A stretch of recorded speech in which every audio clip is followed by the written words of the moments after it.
very much. Welcome to ESPN College Football Primetime, presented by Ram Trucks. The sun is setting in Derby City. A beautiful night to watch one of the most electrifying players in all of college football. Malik Cunningham, now a fifth-year senior, back in action, climbing the charts here for the Cards, approaching greatness, as in the greatness of Lamar Jackson, total yards and in touchdowns. Malik Cunningham, how about a walk and talk with the great Paul Carcaterra?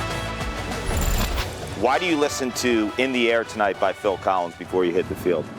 Just the different melody of the tone of the song, and just calms my nerves right before I go out onto the field for listening to all the hyper music, just trying to get the adrenaline up, and then right before I come out, just turn that song on and just takes me to another place. There's been a lot of great quarterbacks at Louisville, from Johnny Unitas to Teddy Bridgewater to Lamar Jackson. What do you have in common with those legends? All those guys are great runners and passers as well, so I feel like that's what I bring to the table as well. They compete at a very high level, and they're going to give their all for their team no matter what. You told me last week you're at your best when a play breaks down. Why? That just because, like I said, all the fundamentals goes out the window.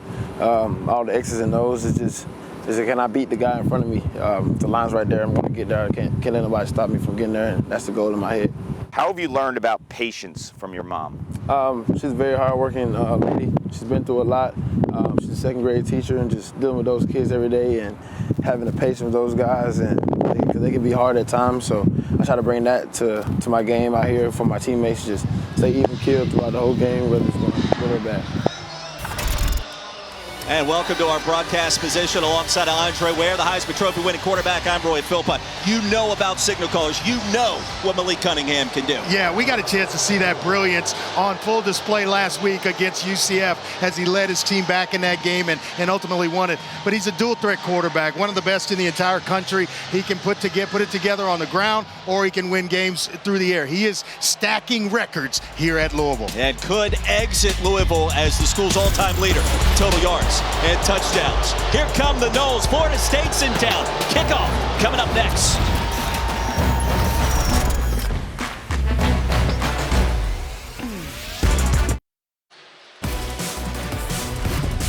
Back inside Cardinals Stadium, you're watching the ACC on ESPN. Starting to get hot. Florida State and Louisville, and the Cards trying to win their first ACC game of the young season. Florida State at 2-0. The Noles on the road, coming off one of the most electrifying wins early this season. How about 12 nights ago, the Noles appeared to have the game in hand. An early flea flicker, pokey, Wilson getting it done deep in the end zone. Noles jumped out to an early lead, a blocked field goal. Hello, Jared Curse. Then LSU, after that Wilson touchdown, comes roaring back. A couple of late touchdowns, made it a one-point game. And then the big-time step up, Shaheen getting it done. Brown, the PAT block, and Mike Norvell partying like it's 1999. The Noles find a way to hold off LSU. Can that momentum, Andre Ware, carry over to tonight after a bye week? Is Florida State on the way back? All the way back. We're about to find out the answer to some of those questions. I think so. And we talked to Mike Norvell, and he told us, hey, my team is healthy. You know, coming in, it gave him a nice break at the beginning of the season. They are poised to come on the road and face a good football team in Louisville, trying to leave here 3-0. Scott Satterfield trying to figure things out. Big road win last week at UCF in comeback fashion. Florida State won the toss and deferred. Jawar Jordan takes it from inside his own 5, and Jordan tiptoes across the 20. Penalty marker flies. We'll check the early infraction. Several, and one flew about 30 yards. Stuart Mullins, return. Holding. Number 34. Return team. 10-yard penalty. First down. That'll back up Malik Cunningham and company deep in their own territory. And the fifth-year senior on the verge of all of these records, approaching Lamar Jackson's greatness, Andre. He was great a week ago. It took some time to get going after an early touchdown march at the bounce house. What can he do tonight? Well, I think he's got to do a lot. When you look at it, make plays with his legs, and he's got to be consistent the way he was in this game against Florida State a year ago. You watch the film on him, he was electric, especially early in the ball game. From the 11, first snap from scrimmage, Cunningham flush. And the pass falls incomplete, trying to spot Braden Smith, who was open and had a step. Pressure came in by Kalen DeLoach. And Braden Smith had 3 catches last week again in that game against UCF, and they were 3 big catches that helped propel Louisville back into the game. Some in the second half. He made a big play in the second half. Got to get him going early, along with Bruce and Hudson. Jordan, the running back, he'll get the carry, A-gap run, and the march ahead towards the 15. A decent pickup makes it 3rd and manageable. The stop by Tatum Bethune. Yeah, that was one of the concerns for Scott Satterfield, the head coach, was the defensive front of Florida State, especially the 2 defensive tackles inside. It looks like Malcolm Ray is getting the start tonight along with Robert Cooper, but 2 big-bodied guys inside, hard to move, tough at the point of attack. First big play early, you saw Jordan as the starting running back. No Tyon Evans, no Jalen Mitchell tonight, we've been told, for the Cards in the offensive backfield. So we'll see Travion Cooley later this evening. Cunningham with time into the flats, and that's going to be short of the line to gain. The reception was made by Marshawn Ford, the tight end. How about a 3-and-out force by this FSU D? Yeah, huge, and had him backed up. Renard Green was there on the stop, but when you look at it, I think he had other places to go with the football. I think Tyler Hudson was open. They were already at the first down marker. And you're looking for guys that run routes and get to the marker, sit it down in zone coverage. That's where you go with the football. Micah Pittman drops back deep to receive. Bassett punt. End over end and short. And sailing out of bounds near the 40. Punt of 41 yards. Good field position for the Seminoles as we take a look at our player to watch tonight, brought to you by Dave and Buster's. And our first mention of Jordan Travis, and he's played awfully well this season. Yeah, 3 reasons why Florida State is, a lot of people feel, are much improved. It's the offensive line, defense is playing phenomenal, and then finally they're getting consistent quarterback play out of Jordan Travis. Been waiting on it for years, and finally a guy that can make plays. You see the production there when he's in the huddle and on the field as opposed to when he's not. Travis, the quarterback. Trayshawn Ward, the former walk-on, flanks him to the right out of the shotgun. Play action for Travis. Heaves one deep. Pass is caught. Cameron McDonald off and running. McDonald near side. Drugged down in the red zone, and that's going to be a big gain of just over 40 yards. Boy, it just looked like a coverage bust. And it almost seemed as though Louisville didn't have enough players on the field. He kind of leaks out late.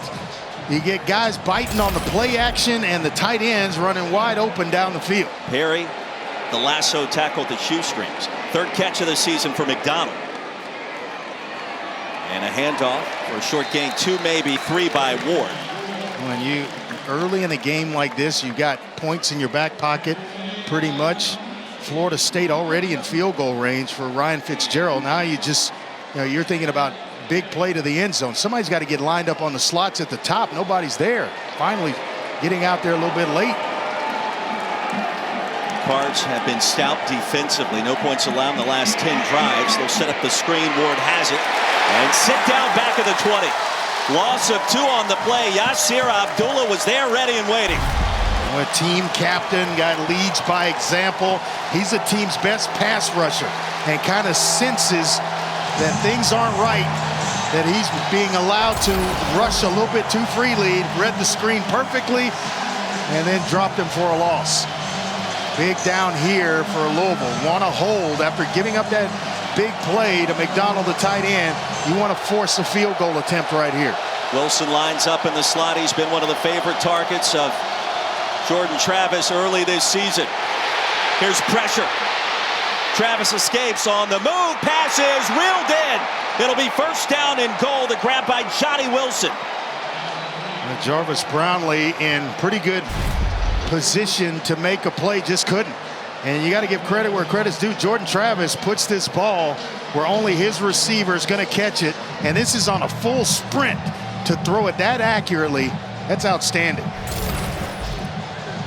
Perfect start for JT. 3 for 3 for 57 yards, and the Noles on the move.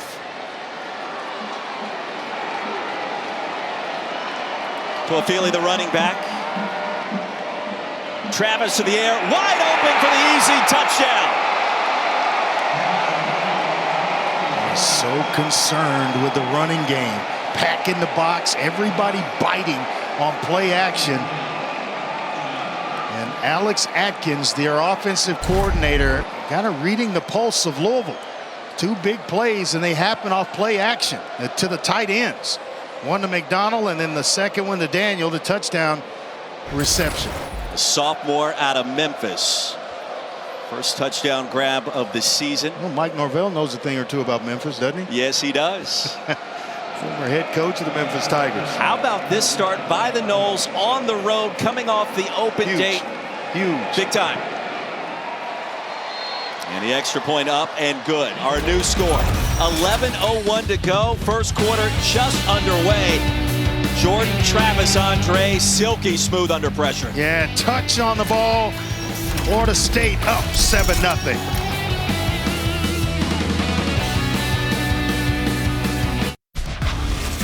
Let's take a look at tonight's Prudential Drive recap, and Andre Ware, a perfect start for Jordan Travis. Yeah, 41-yard play action pass to big Cameron McDonald, got this thing going, and then it's third down and long. Full sprint, Jordan Travis able to find Johnny Wilson. Then the play action pass again bites Louisville, getting Monty Montgomery basically twice to bite on the play action, and a nice little touch over the top.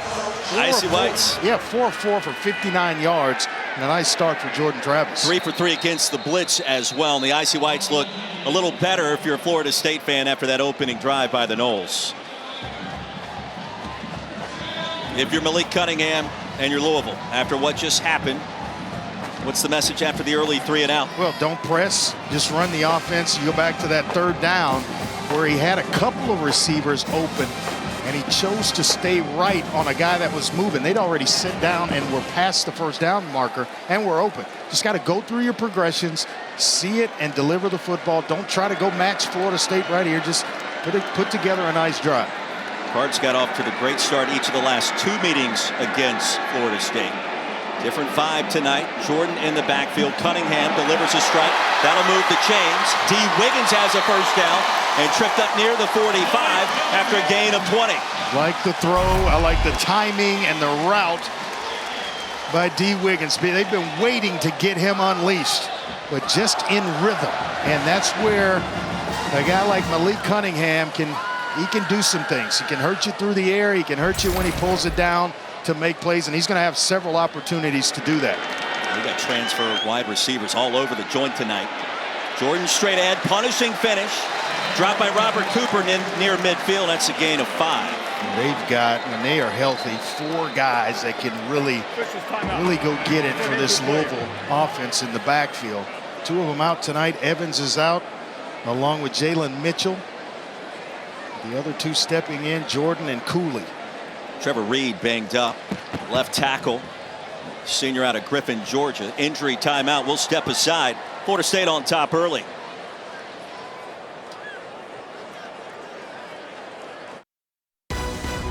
ESPN College Football Primetime is presented by Ram Trucks, built to serve. Well, Coach Corso, we love you.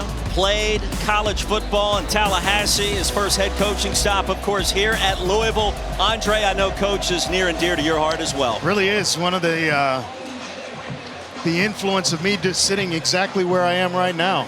Came down on draft day and told me, hey, you ought to think about doing this once your football career is all over. And here I am. So much appreciated. Owe Coach a lot. Michael Gonzalez checks in to replace Trevor Reed at left tackle. Started 1 game a year ago. Jordan remains in at running back. It'll be 2nd down and 5. Jordan off left tackle and stopped a yard short. They go right behind Michael Gonzalez. He was their top recruit in the 2021 class and had a bunch of ACC schools looking at him. Louisville, of course, and Duke, North Carolina State. Cards will utilize a little bit of tempo. A hold for Jordan. That's a first down. Stays on his feet. Jordan driving. Finally stopped at the 32. That's going to be a gain of 14. Jones brought him down. He laid the lumber that time, Andre. Boy, they're going left, and then they go right. They get a couple of great blocks by the offensive line. Renato Brown, the right tackle, and frees him up. That's a guy that's running hungry. He senses an opportunity tonight with Evans out. We'll stop this play before it gets going. Prior to the snap, the ruling on the previous play, if the runner was not down, is under further review. Well, fortunately, we have our rules expert, Matt Austin, in the house with us tonight, which we are extremely ecstatic about. And as we speak, he's taking a look at the same replay sequence you're getting ready to see. We will tell you more about that when we come back. Cardinal Stadium is rocking. Louisville on the move. You be the judge. Was he or was he not down?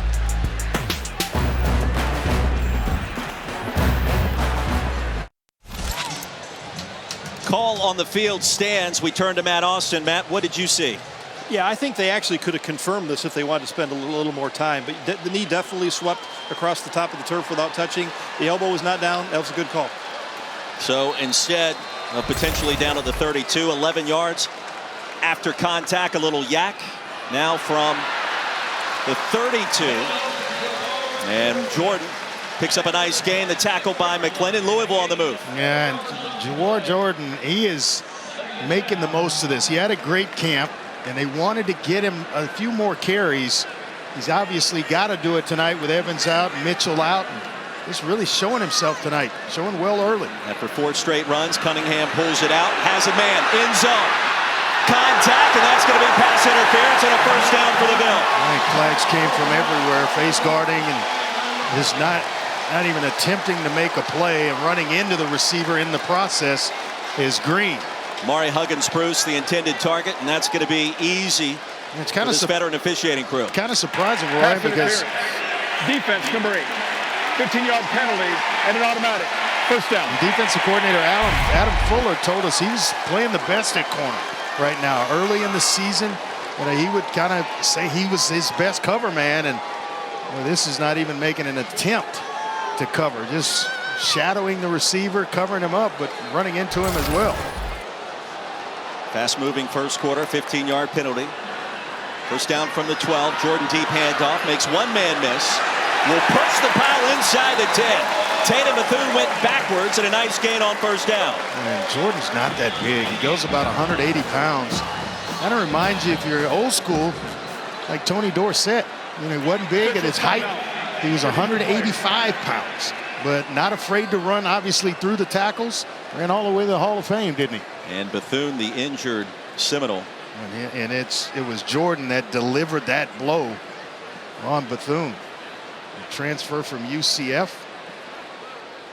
Has been playing some really good football. Smart player, super fast, sideline to sideline player that mentioned it transferred in. He's on the Butkus watch list here early in the season. They put everybody on those lists, don't they, this early?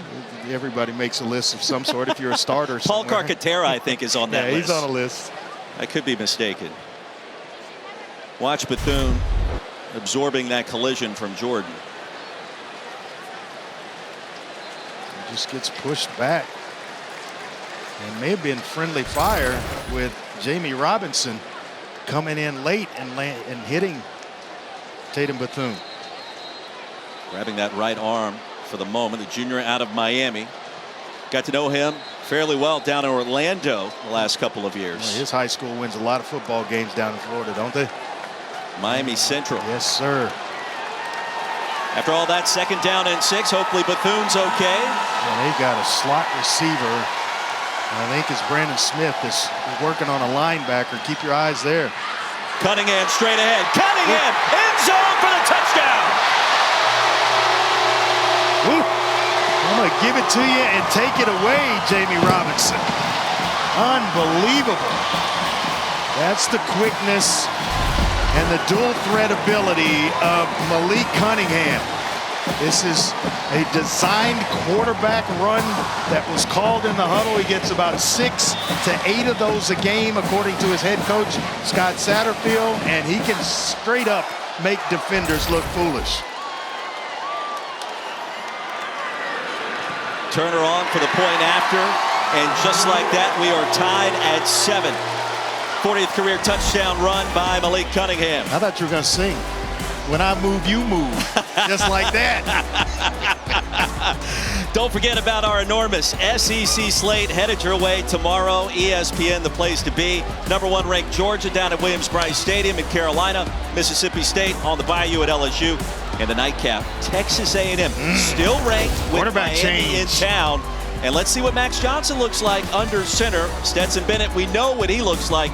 Dude, he may have a chance at the Heisman this year. You buying that? He's going to be in the conversation. Okay. The nation's #1 team, and with him leading the way.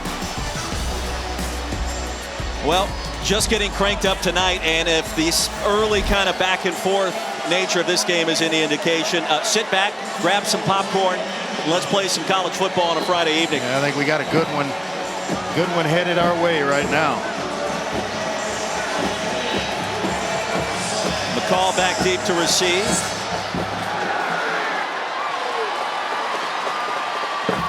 Two yards deep. There goes Sam McCall. Hit hard, stays alive, tumbles across the 20. And our second look at Jordan Travis, Paul.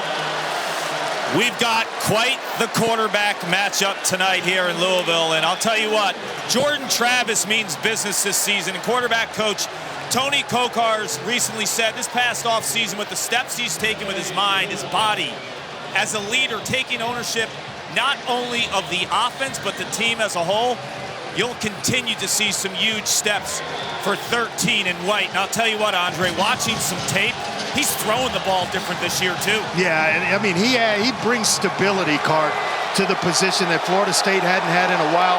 He is a winner, and that was after transferring from right here in Louisville. Was in the same quarterback room as Malik Cunningham. 5 for 5 to start.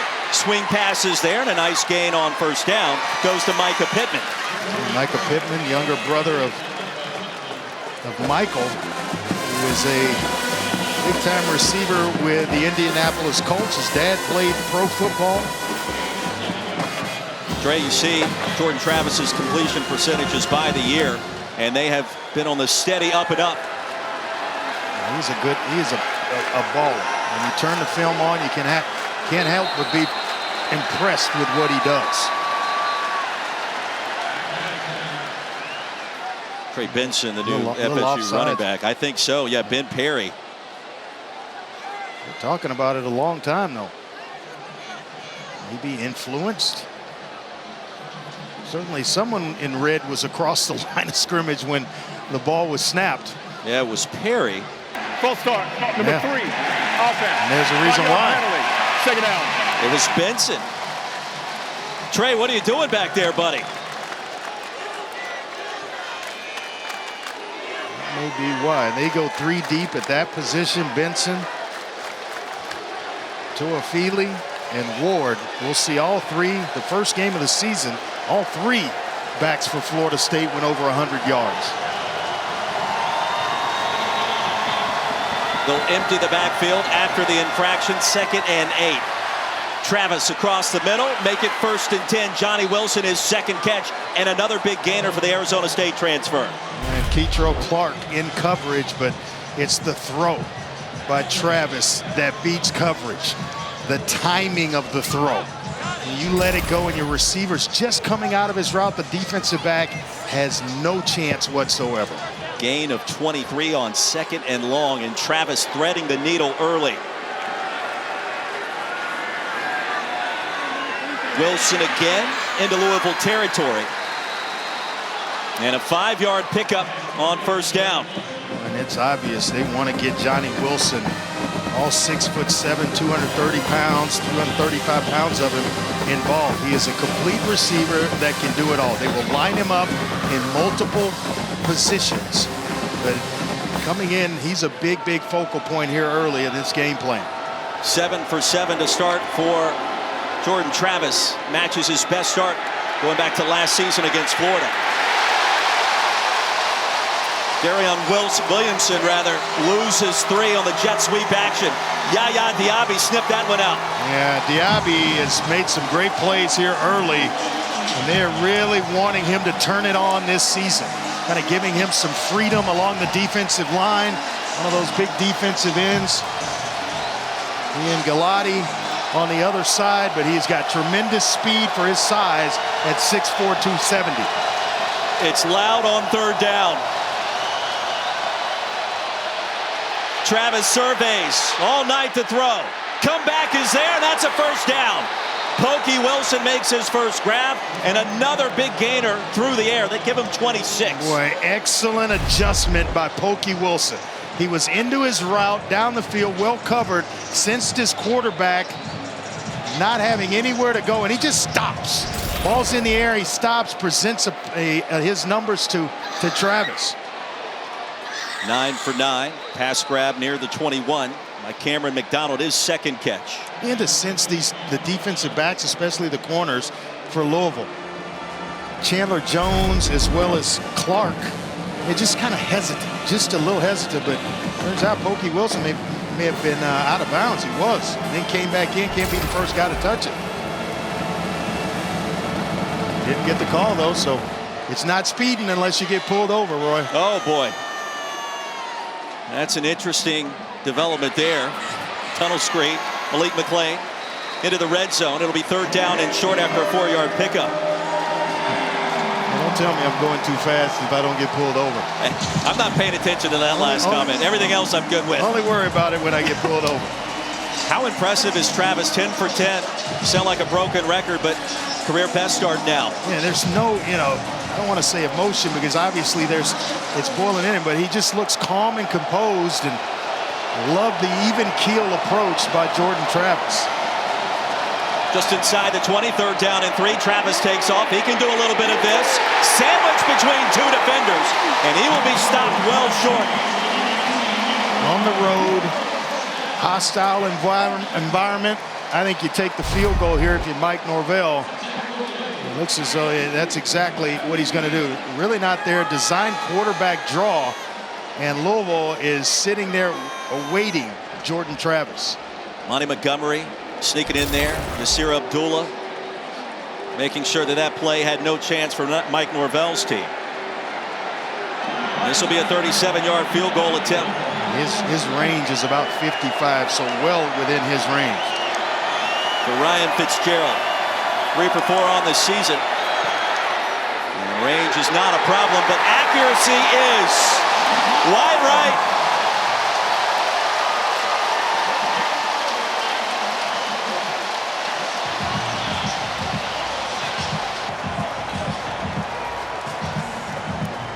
It looked as though the edge defender for Louisville came free. I'm not exactly sure who.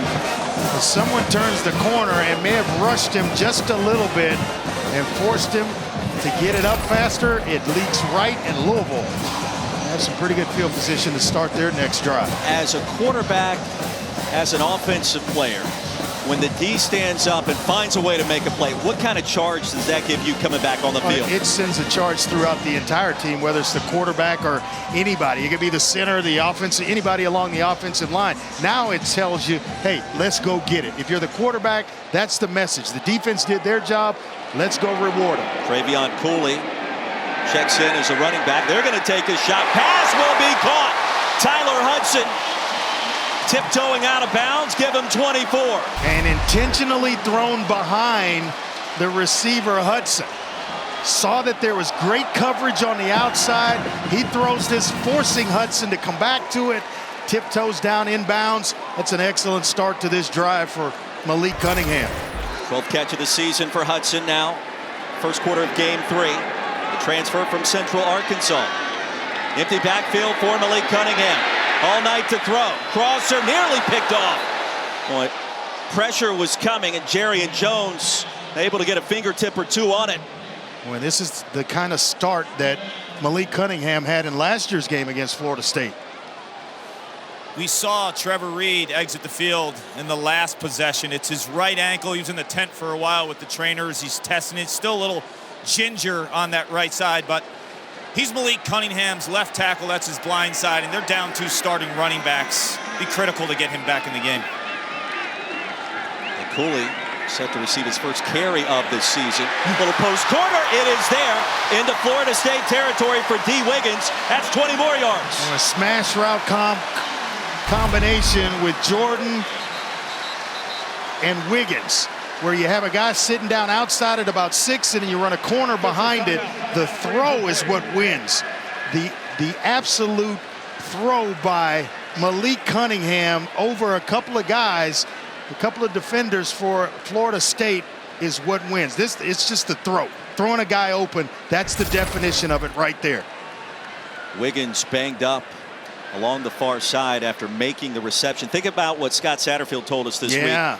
He believed that Malik missed about 6 throws against UCF.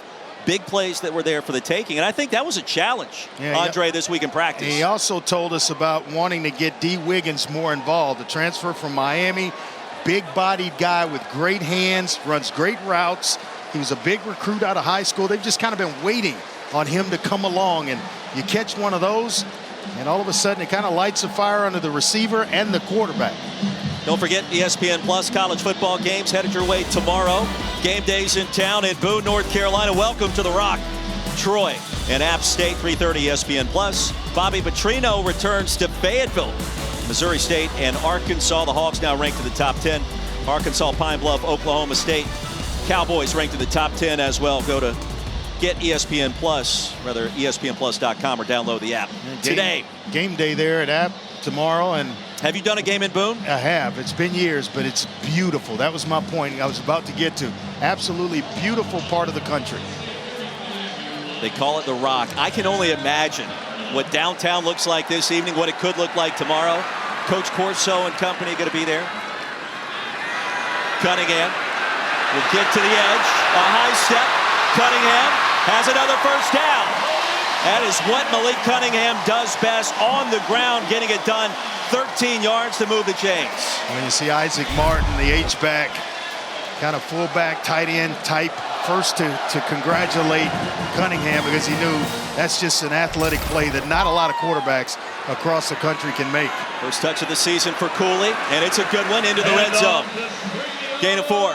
We talk a lot about the 3 running backs for Florida State. Well, Louisville, they're not far behind in their approach and how they do things. And got 4 talented guys that I mentioned earlier, but tonight it's Cooley and Jordan, and they are getting it done for this offense. On second down, Cunningham back to the air, looking long. Cunningham to the end, so slippery, and ushered out after a short pickup near the 16. How about the block by Cooley to give him the edge? You got to be an unselfish player sometimes. Not always, for a running back's job is not always just to run the football or catch it out of the backfield. You got to be able to protect the quarterback. Saw him in trouble, sealed the edge, and allowed Malik Cunningham to get down and around the corner. Big third down here for this Louisville offense. Time winding down in our first quarter. Cards need 5. Here comes pressure. There goes the screen. Cooley to the 15. Inside the 10. Cooley! In for the touchdown! How about the play call there? Touched it twice in the entire season, early in the season for Louisville. Asked to step up tonight in the absence of a couple of running backs in front of him, and he is delivering early, the young sophomore. Excellent block by Luke Kandra at left guard to help him get himself into the end zone. That was 3rd down and 5. Favell picked up 17 and a touch. Back-to-back scoring drives after Florida State grabbed the early lead, and guess who's out in front now? Here come the Cards at home. This kind of reminds you of the second half of last week, where it started first opening drive, a real big one, sputtered a long time, and then the second half opened up. Defense started playing. They got a stop here tonight. The offense came right along, and how about that? You use the term, and I don't really like it a whole lot, complimentary football, but the offense rewarding the defense for its effort there on that missed field goal. You don't want to compliment complimentary football. No. Yeah, I'm with you. I understand. That term was brought up. I'll give you that story later. I heard it a little bit too much. You're ready to roll tonight. I can tell. We've got early touchdowns. Andre Ware's getting excited. Yeah. I just like good football games. I think we may have one this evening. I think you're absolutely right. Sam McCall back deep to receive again for Florida State. Rock Travelstead will kick things away for the Cards. After an early season loss on the road at Syracuse, Louisville's looked like an entirely different team the last 3 or 4 quarters. And don't forget, outstanding college football headed your way tomorrow. This look brought to you by Mass General Brigham and Georgia, South Carolina. Great rivalry. Dogs are a big favorite. The new #1. What else entices you here? It's the last one. Miami traveling to College Station. Aggies are favored in that game after losing at home to App State last week. I don't know how, but it's because it's Kyle Field. That's good for about 6 points in and of itself when you're coming into that environment. Michigan State. That's going to be a good one too. Yeah, absolutely. Mel Tucker's team undefeated. We saw them 2 weeks ago in East Lansing. They were impressive. Washington undefeated. Big gain for Trayshawn Ward on first down. Give him 8 yards. Nice run right up the gut by Ward. Both these quarterbacks slinging it around though. They have 3 20-plus yard completions between the two, Cunningham and Travis. Under a minute to go in the first. Ward, the running back, on 2nd and 2.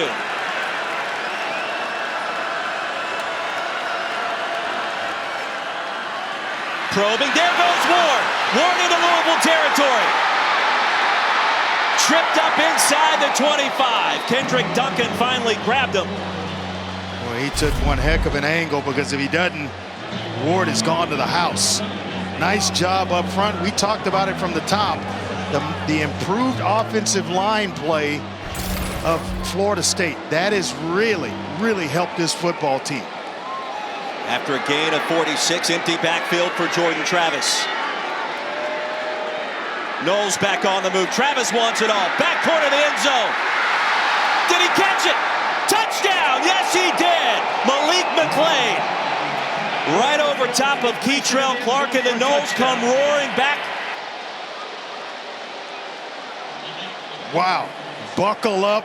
You are in for some kind of ride tonight. 2 fantastic quarterbacks, and the timing of this throw. I'm going to put it in a place where only my guy's going to catch it or no one, and barely getting the left foot down in that corner of the end zone. Takes 1 foot in college football with possession. He had it. And we don't even need a replay review of that sequence. That's how strong that grab was by McClain. A throw and catch. Jordan Travis is on fire on the road. 4 completions of 20-plus, a couple of touchdown strikes. Florida State's offense looks vastly different to this time a year ago. Vastly. Well, if you're Malik Cunningham, you're telling your unit right now that, hey, it's going to be one of those nights. We have got to keep pace with their defense until they get it going and they start to get the feel they had in last week's game in the second half, in particular in the UCF ball game. Now we know they're going to play, but now we've got to just continue to do our thing. So this is a night for offensive football if you like it. Look at the numbers. Get it done in a couple of different ways. Travis more of the pocket passer who can run when needed. Malik Cunningham, the dual threat, the guy that can do it through the air, and it's there. A touchdown pass as well as a touchdown run. This is as good as it gets. We'll take a deep breath for a moment. We're tied at 14, still in the first quarter. The stars are shining brightly with Jordan Travis and Malik Cunningham. How about 350 yards of total offense already between both sides? Don't relax.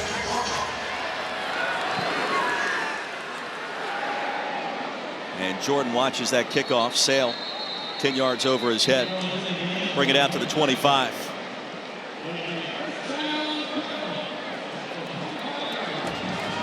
Now the throws that Malik Cunningham was off target with a week ago in Orlando, he has been on target thus far tonight.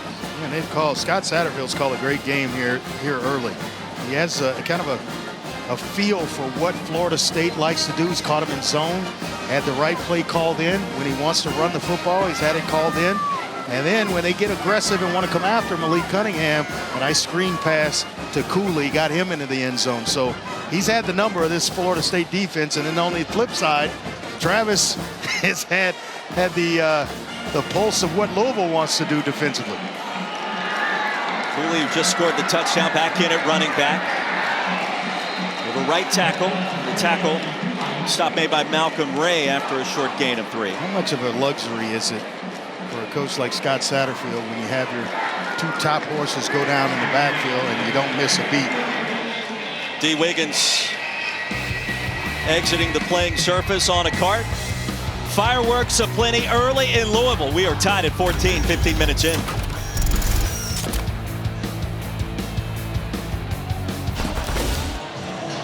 Malik Cunningham becoming literally one of the all-time greats tonight. Just the 6th Power 5 quarterback to have 60 touchdown passes tossed, 40 touchdown runs. Andre, in the last 65 years. Care to guess the elusive list that he joined some of the all-time greats in college? That's amazing. I mean, to join that list, he's in some pretty good company. Jalen Hurts, Lamar Jackson, J.T. Barrett, Tim Tebow. Dak Prescott, hope you're feeling better, Dak. Pressure on Cunningham. Lobs that one out of bounds. Smart play. Don't want to force it. You make sure that you get enough on it to get it out of bounds and come back and live to play on 3rd down. Derek McClellan applying the pressure, 3rd and 8. Don't be surprised if they give him a run pass option here to take advantage of his dual threat ability. Get him out on the edge, put some pressure on this Florida State defense. Cardinals without their starting left tackle. Looks like they may bring some pressure here. Also 2 of their top running backs, Knowles, showing pressure. Through the A gap, and pass will be caught right at the line to gain. That's going to move the Sticks a 1st down. That's beautiful quarterback play. Braden Smith waited until the last second as Smith got to the marker, and he knew he was going to take a shot. He's staring down the barrel of Bethune right in his face and still delivers a strike. We saw that same play last week, not executed in the 4th quarter against UCF, a throw that was low. Cooley probing and tripped up after a gain of 2, maybe 3. Tatum Bethune, the tackle. Been doing it without a couple of starters. Trevor Reed, as Clark told us, still out of this game. D. Wiggins, we saw on a cart going to the locker room, still moving the football. Minute into our 2nd quarter, Cunningham with time, zips it. Another pass caught into FSU territory. Braden Smith, 15 more yards. Well, you know what I like? I like a pretty ball. A nice thrown ball. Watch this come out of his hand. Just ripping throws tonight. Playing with a lot of confidence. Tight spirals. Man, that's pretty. Cunningham again back to the air. Tyler Hudson crossing the 45, making Amari Huggins-Bruce with a grab and the stop by Dent. You told me a story earlier listening to Lamar Jackson throw a football indoors. It was impressive. And how the ball whistled past you. I've seen guys do it when they're outside and the wind is blowing and you're throwing into the wind and the ball whistles. And Cunningham may have done that there, right? He might have. Indoors, to have it happen, that's impressive. Inside give. And that was on his pro day, Lamar's pro day. 1st down for Cooley. Which I'm still kind of indebted to his mom. Wishing her all the best. He's the first guy to get the interview with Lamar Jackson on that day. Was Andre where? He put on an absolute show. Out of the pistol, Jordan with a path and a big-time crease and another 1st down. Stopped at the 27 after a gain of 11. The offensive line doing its thing. Missed tackle by DJ Lundy, and that allowed Jordan to pick up the 1st down. Quarterback keeper off the draw. Cunningham, who's shucking and jiving inside the 15. Another 1st down. He is feeling it tonight, man. He is feeling it tonight. Nice block by Marshawn Ford, the tight end, kind of frees things up for Malik Cunningham, but he is making guys look foolish. What does that high step tell you right there near the end of that run? You mentioned his confidence. It's just enough to freeze a defender. Oh, I wish I could do it. Even in my heyday, I couldn't move like that. I had some wheels now, Field Pot. No, I know. You told me you ran the wing tee in high school. Stopped at the 11. Will be Jordan. Might have got a face mask on the end of this. First with the tackle, and let's see. And so it may be tacked on, maybe about half the distance tacked onto this thing. Personal foul. Face mask. Defense number 27. Half the distance to the goal and an automatic. First down. You see it here. He's running out of his mind as well. Just enough of the face mask to get the officials' attention. Doesn't have to be full on. Just if you make and give it a tug, they're going to drop the flag on you. 6 first downs on this drive alone for Louisville's offense. How about the response to the Florida State drive? They went right down the field. Louisville gets the kickoff, and here they are knocking on the door at about the 5-yard line. Diamond formation in the backfield. Jordan. Play action for Cunningham. Cunningham going to be dragged down behind the 15. Kalen DeLoach, we were told he would be the spy tonight, and he spied him for the sack that time, Andre. I was questioning whether he was fast enough to stay with a guy like Malik Cunningham. That's his job tonight. Just seek out Malik Cunningham and find a way to get him down. He does there, and I thought that was a heck of a play. Probably should have thrown the ball away, or actually should have thrown it away, but I don't know that he had the response time to do so with DeLoach barreling down on him. Former 4-star linebacker. Cunningham on 2nd and goal. On the flats to Smith. Ball pops out and rolls out of bounds. Braden Smith fortunate. Greedy Vance with a tackle, the Louisville transfer. Goal-to-goal situation because they were about the 5 when Cunningham got himself sacked. So got to make it happen here. Got to get into the end zone, or maybe looking at a field goal attempt, unless you want to roll the dice early. Well, we saw the screen to Cooley score earlier in a similar situation, and let's see. Play clock down to about 10. Still trying to get everybody lined up. Florida State's going to go with some pressure here, Roy. They'll show it. Ball pops out. Recovered by Florida State. And the Noles force a critical turnover. Derek McClellan comes out of there with it. Yeah, and nothing looked right from the onset. I mean, everybody lining up wrong. Play clock winding down. Looks like things were being rushed. And I think Cunningham wanted to give it to Cooley, and Cooley thought he was going to keep it. 13th play of the drive results in a turnover. Noles get it back.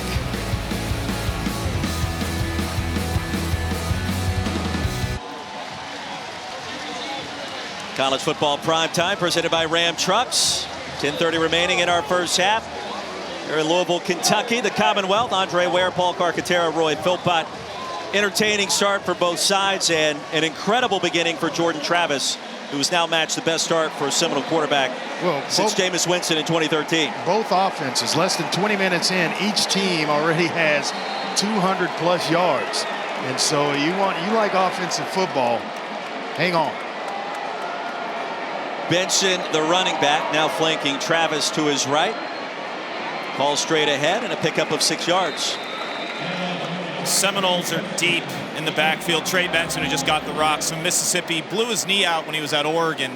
Wanted to be closer to home, so when he transferred, his next stop had to be near family. Mother, Christina Wright, she's a nurse back home. 17-year-old brother, Eric, has lupus. Those are his why, he told me, and he runs the ball. He hears their voices in his head. It's all the motivation he needs. Travis on the run, pass deflected out of bounds and incomplete. It'll bring up 3rd down. Josh Minkins was able to swat it away. Looking for Pokey Wilson was Travis that time. Yeah, unfortunate turnover for Louisville. Defense trying to now help out the offense, who turns it over every possession in a game like this matters. First incompletion for Jordan Travis. He has been rocking and rolling here early.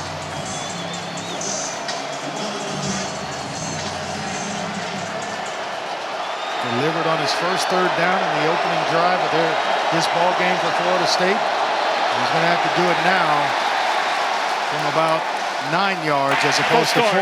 Number 79, offense. 5-yard penalty, 3rd down. Jazz turn time. Transfer from South Carolina. Came in the summer trying to solidify things at that right tackle spot. He's a big young man, 6'7", 335. Crowd starting to become a factor. Pressure. Incomplete. Donald was open for a minute. Did it ricochet? They're going to say it did. That's a turnover. The Ville gets it back in plus territory. And what happened there? I don't think McDonald thought the ball was coming to him. And it was instant pressure on Jordan Travis that forced the ball out of his hand. It's pressure around to his left. Receiver's not looking for it, and then all of a sudden it winds up in the hands of a Louisville player. Rance Connor.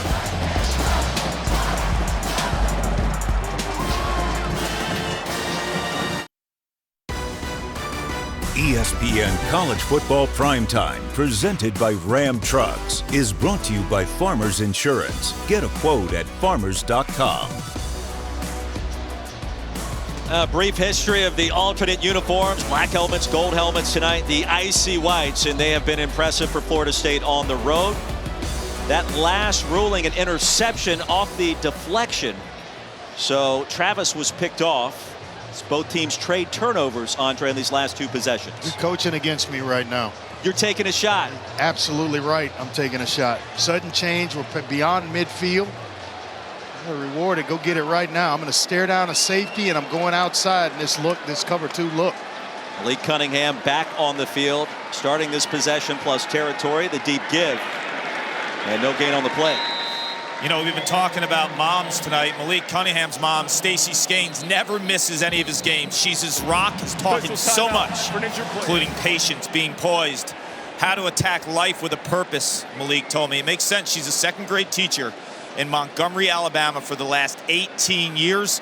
She's a difference maker in so many young people's lives, gentlemen, including her star quarterback, Malik. Yeah, they maintain, Clark, a great relationship. You talked to her earlier tonight, and it was just great to see her smile, the infectious personality, and that really carries over to Malik himself, doesn't it? He's unbelievable. Yeah, I've spent time with him the last couple years now, and every time I see him, he greets me with a huge smile. We talk about family. We talk about life. He gets it. He's centered, you know. So much about his athletic ability, obviously, is on display every time he hits the turf. But he's a person that everyone wants to root for when you get to know him, teammates included. And athletic ability, Andre, he just moves at a different level. He's floating out here tonight. Yeah, and I like the even keel in which he plays with. He doesn't get too high when he makes a move or throws a touchdown pass or runs for one, for that matter. He just comes to the sideline, even keel, and his teammates kind of feed off that. Where you're in a game, involved in a game for 60 minutes, you've got to be that way, and that's exactly how he is. Jared Verse being helped to his feet near the 47 for Florida State. The transfer from Albany.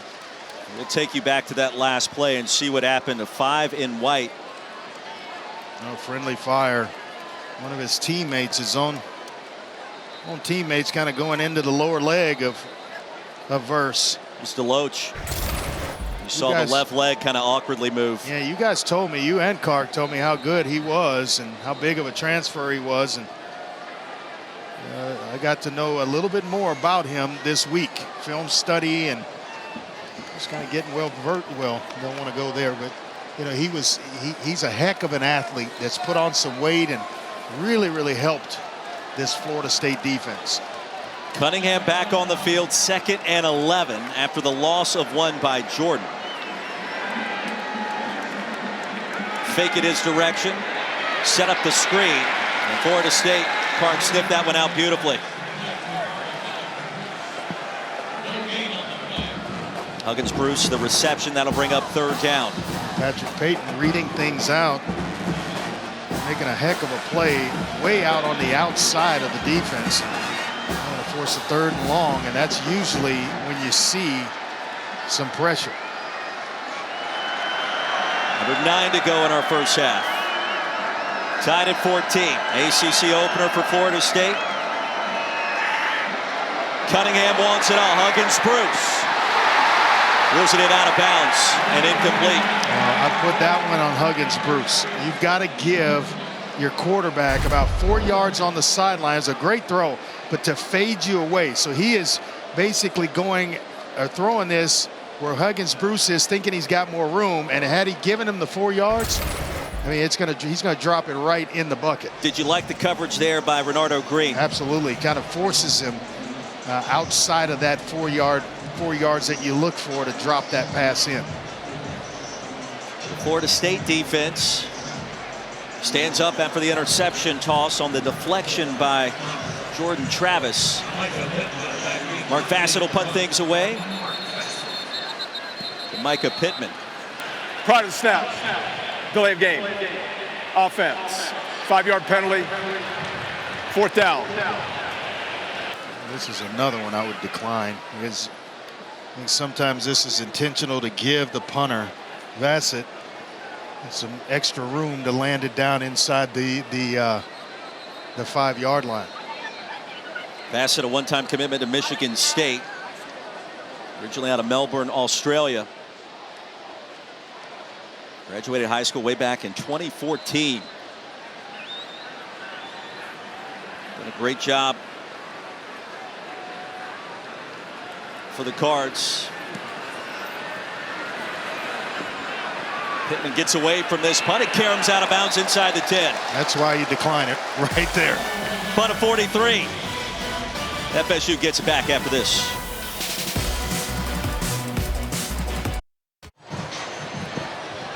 This week, college football is coming together to recognize the important role of teachers and their impressive effort to support the development of each of their students, often both inside and outside the classroom.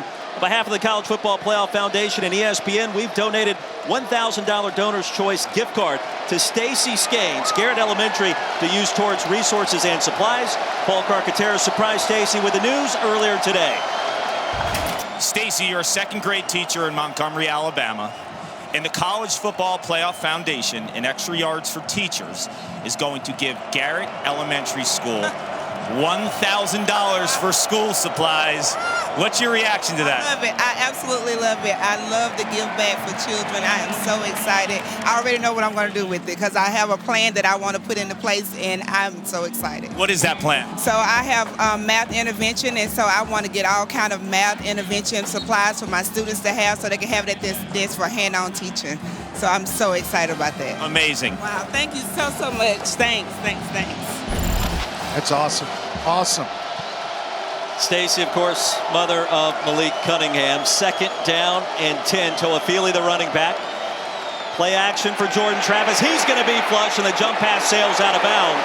Was he outside the tackle box there on a bang play in the end zone? Yeah, the officials giving the signal that he indeed was outside the tackle box. So that makes the throwaway legal. There was no receiver in the area, by the way. A heads-up play. He started this game 11 of 11, and his last 3 attempts have gone incompletion, interception, and then now incompletion. Knowles trying to call a timeout there. Perry applying the pressure. Quickly, it's 3rd down and 9 for Mike Norvell's team. Think they're going to bring a little pressure here? Feels that way for Brian Brown. Travis, back foot toss. 3 and out for the Knowles. Now, all of a sudden, Andre, the defense is starting to make plays in this second quarter. And Brownlee was in position. If that ball's thrown more inbounds, it looked like Jarvis Brownlee may have had a better track on it than the intended receiver. It's Toafili down that left sideline. Brownlee, of course, the transfer from Florida State, and he said this week, this game's been circled on my calendar since the early part of the summer. The defense rewarding the offense here with a stop. Let's see if Malik Cunningham can find a way into the end zone here before the half. First punt for the Knowles. Oh, boy. And it's shanked. Mastromano watches that one exit the playing surface near the 30. And that's almost like a turnover. And Alice would love to have that one back. Let's see where they mark it. punt of 24 yards. And a penalty marker also comes in. Looks like it may be a hold against Louisville. He's going to back them up. So it lessens the pain a little bit. Stuart Mullins with the call.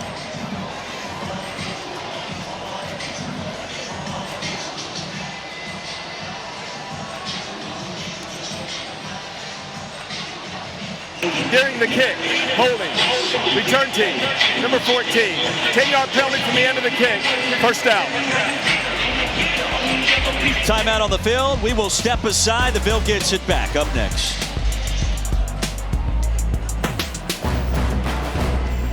On the cloud ain't coming back down. Yeah, up on the cloud ain't coming back down. I got a good feeling. I got a good feeling. Our ACC road trip continues next Friday night up at the Dome in Syracuse, Virginia. First-year head coach Tony Elliott in town. We look forward to that.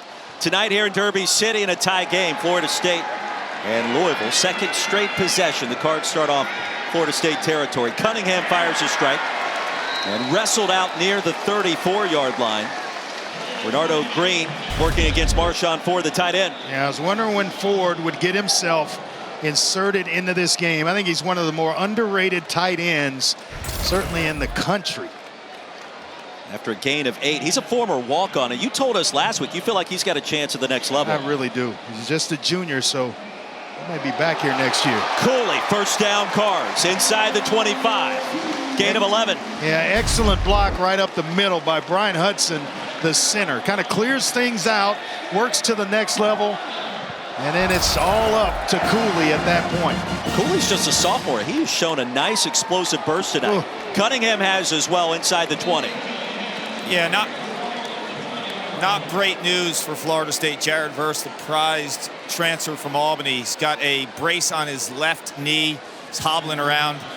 He's a guy that has so much upside. He was under-recruited, 6'2", 205-pound tight end with no offers. And between COVID and going back to Albany, gained 50 pounds, 5,000 calories a day. He was playing so well for the Noles. And that was some good weight as well, Clark. There goes Cunningham. It's another first down. First down and goal for the Cards. Cunningham shoved out at the 6. He had 22 yards before this drive started on the ground. It was averaging about 3.7 yards a carry, somewhere in there. But then all of a sudden, it doesn't take much to get Malik Cunningham going. And when he does, when you're playing defense, forces you to play 11 on 11. And this is the way that Cunningham has performed against Florida State in the last 2 ball games against the Noles. He has been unstoppable. First and goal, Cooley. Handoff to the edge. Cooley tripped up, ball came out. They're going to roll him down just before the goal line. It'll be second and goal from inside the 1. Well, he's been down here before, and remember the exchange between he and Cunningham that ended up on the ground. Got to make sure that you are securing the football. Put it in the outside arm. You're carrying that ball to the defensive side of the formation. Cooley straight ahead, crosses the plane into the end zone for the touchdown. That didn't take long, partner. His second score of the night, this time on the ground. The first one on the screen pass. Well, when you have a guy at quarterback like Malik Cunningham, easy to defend those pocket passes. But when a guy can make plays with his legs, it gives defensive coordinators fits. And then you got a youngster with his second touchdown of the night. 1 receiving and then 1 on the ground. 43 yards in just 6 plays.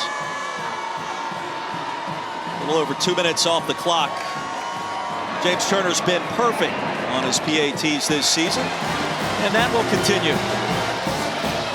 21-14 our score. Don't forget, next week we'll have 2 Monday Night Football matchups. Garrick Henry and the Titans take on Josh Allen and the Bills. 7:15 right here on ESPN.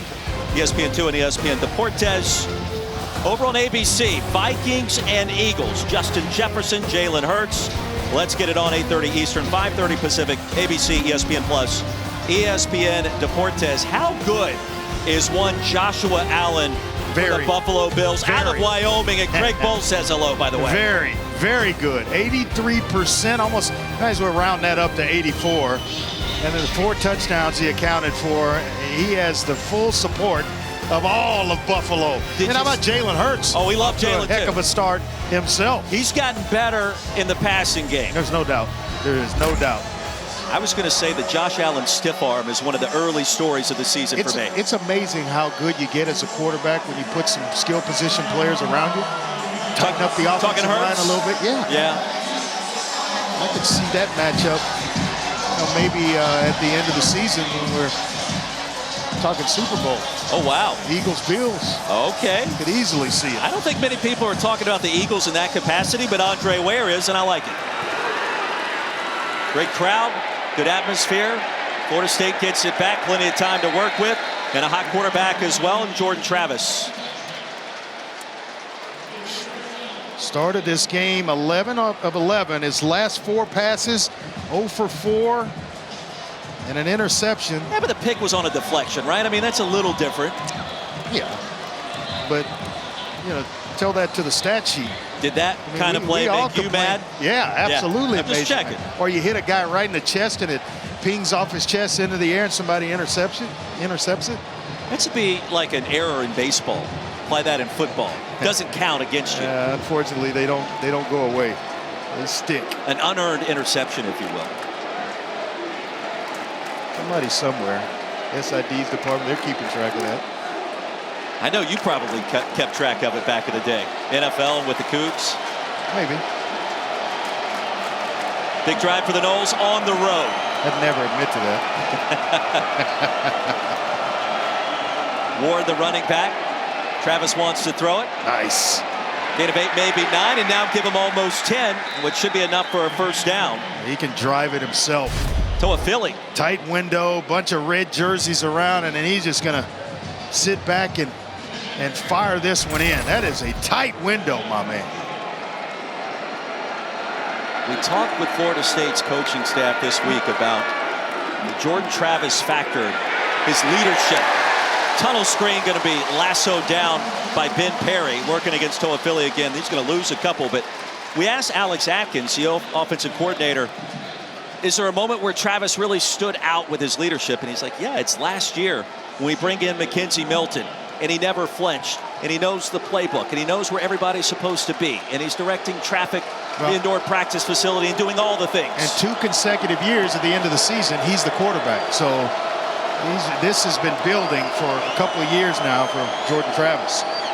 Officially a loss of 3, clean pocket, the pump fake all night. Backside pressure, Travis collapses, ball's picked off.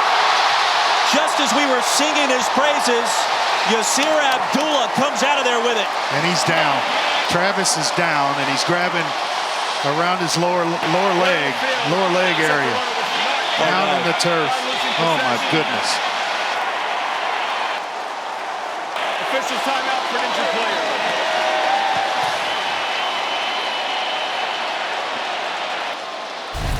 The ruling on the field that the runner was not down. Prior to losing possession. Take the sack in this instance. Nobody there. You're running out of time, or throw it away. And you just hate to see this happen to any player. And if you watch that play, he may have been down before the ball came out. That could potentially negate the interception. We'll ask our rules expert in the booth with us tonight, Matt Austin, on what he sees. And Matt, what do you think? Yeah, I definitely think the quarterback's knee was down. As a matter of fact, I think the referee started to run up to get the spot, but he threw the ball, but he let the play go, which he should have. But I definitely think he was down before this ball came out. The bigger story may be the left knee of Jordan Travis, not in terms of whether or not he was down, but a potential injury. Or was it the right? I think it's the right knee. He started pointing to it right away. Yes. Praying that he gets up and that he's okay and able to return to this game. And he is putting a little bit of pressure on it, leaving the field.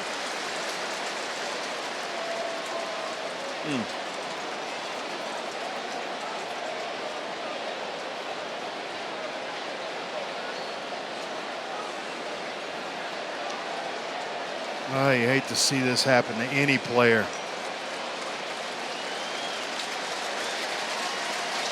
But I think the interceptions, you're right, it's going to be overturned. The knee was definitely down before the ball came out.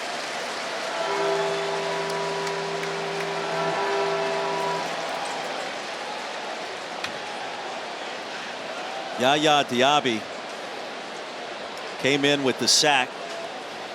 Replay booth After is having a further review, look. the quarterback's knee was down with the ball at the 24-yard line prior to losing possession of the ball. Third down, Florida State at the 24-yard line. The backup quarterback, Andre, is Tate Rodemaker. And on the season, 2 of 6, 33% for just 15 yards and an interception, and you're coming in on third down and Louisville. Sophomore out of Valdosta, Georgia. Dre gave you the numbers. Hasn't played a ton. You have to think a conservative play call here. Yeah, you're thinking draw play, some kind of underneath handoff to just kind of get everybody settled down, let the defense punt and play defense. Just kind of get everybody on the same page with a new quarterback. 3rd and 22, 3-man front for the Ville. Rodemaker wants to throw it. Heaves one deep, and the pass corralled out of bounds and incomplete, and that was close to first down yardage. Extremely close. Had he come down inbounds, I think he would have had the first down. Johnny Wilson. It's a heck of a throw when you come off the bench, and obviously they've got tremendous amount of confidence in Rodemaker, but to allow him to throw on 3rd down and 20 plus. Dre, we saw this last week at UCF. A string of stops by this Louisville defense. All of a sudden, the Ville now 4 straight stops on 3rd down, working against the Noles offense this evening. Well, this is both coaches, both sets of coaches told us they had to be physical. A lot of players have left this first half with injuries. This is a tough football game. Braden Smith makes one man miss. No, he doesn't. Karam's down to the 27 as we check in with Matt Berry. Guys, happy College Football Friday. Coming up on the Sling TV Halftime Report, we'll discuss the quarterbacks coming up in your game. Plus, speaking of quarterbacks, A&M has made their decision heading into the Miami game. And gentlemen, due to some struggles with airlines, not picks, we had to make an adjustment to virtual locks tonight. Jesse Palmer, Dan Mullen join me coming up on the Sling TV Halftime Report. I'm interested, guys. I'm interested. Got me sitting on the edge of my seat wondering what's going on. Dan Mullen in the studio. Maybe Dan Mullen sighting in studio tonight. Coach is in there talking things over with the guys. Should be entertaining. Scott Satterfield's got to be pleased with his team's start. Trailed early, came back, now a touchdown lead and possession here, Andre. You got a little false start. False start. On Isaac Number 41. Martin, the H-back. Offense. 5-yard penalty. First down. Got a few of those last week at UCF, if I'm remembering correctly. That indeed would be accurate. Under 4 to go. Scott Satterfield not in his nature to be conservative. He went for it on 4th down in a couple of unusual circumstances a week ago. I think with Florida State getting the football out, you attack, and it's another false start. You attack this defense, but now you're getting false start. Number 74. Offense. 5-yard penalty. First down. And Dondas Boone is the guy that jumped there, but you're getting ever so close to where you have got to take a conservative approach offensively. That's 10 yards of penalties on Louisville for just false starts, pre-snap penalties, which killed them in the first half of last week's game. They were able to overcome it in the second half, but doesn't allow you to be as aggressive as you were when you were at about the 27-yard line. Injuries, a big story so far. The Cards without their top 2 running backs and their left tackle. Florida State now without Jared Verse and perhaps Jordan Travis. Check on his status. There's a handoff. They'll get that penalty yardage back. That helps. Jordan gains 10. Well, he has run well tonight, hadn't he? You mentioned it subbing in for Taiwan Evans and Jalen Mitchell. Young man has played well. Jordan straight ahead, 3rd down and short. And just like that, starting to wear on this defensive front of Florida State. Cooley checks in at running back. Jordan now over 70 yards on the ground at 6.5 per touch.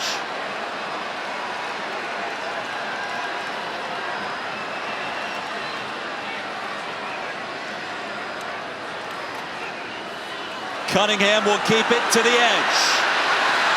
First down, Louisville. He scampers out, crossing the 40, a 6-yard gain. That's what I mean by having to defend 11 on 11. Usually the quarterback, you can defend everybody else and not have to worry about the quarterback making plays like this. But when you have a dual threat like Malik Cunningham, trust me, everybody's looking for one. They can throw it the way he throws it and obviously run it like he did there. On 1st and 20, 3 straight runs, picks up a first down. What does that tell you? It tells me they're wearing down this Florida State defense. And another false start. Sloppy possession for the Cards. Still picking up a False first. start. Number 61, offense, 5-yard penalty, first down. You got to get in the huddle, take a deep breath. As a quarterback, hey, big guys up front, settle down, listen for the snap count. We're okay. We just overcame 1st and 20. So let's settle in, listen for the snap count, and then let's do our jobs.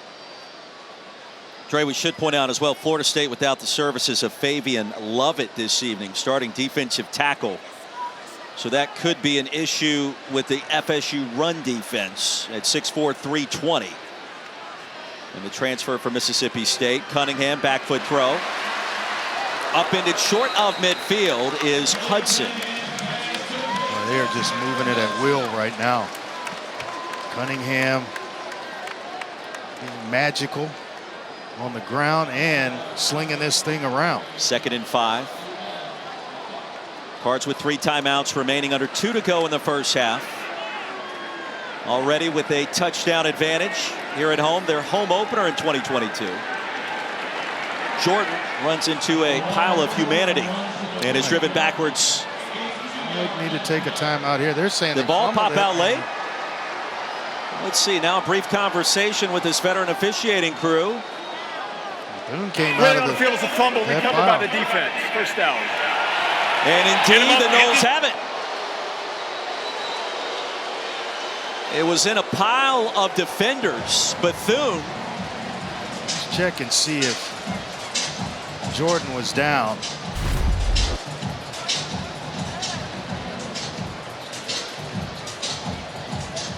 Can't tell. Trey, they're just ripping at the football. Yeah. DJ Lundy scooped it out of there. It's going to be Florida State football. We'll ask Matt Austin here in the booth with us. Is there enough there to change the call on the field based off what you've seen? Well, replay cannot create forward progress. It did look to me like the runner was being driven backwards before the ball came out. I would have liked to have seen the on-field officials shut it down for progress, but replay can't do a thing with it. Cards now with 2 lost fumbles in their last 4 drives, including 1 deep in the red zone by Cunningham. Yeah, I think this is going to stand, and Rodemaker's going to have some excellent field position to try to tie this thing up right before the half. Sloppy possession there for Louisville. All the false start penalties. 3. I mean, amazing. And then a fumble on the end of it to kind of cap things off. And that elbow hit and then the ball comes out. It's got to be indisputable video evidence to overturn the call on the field. That's why that sequence is so important. I don't know that we can tell from this angle. The last one was maybe the better angle to determine.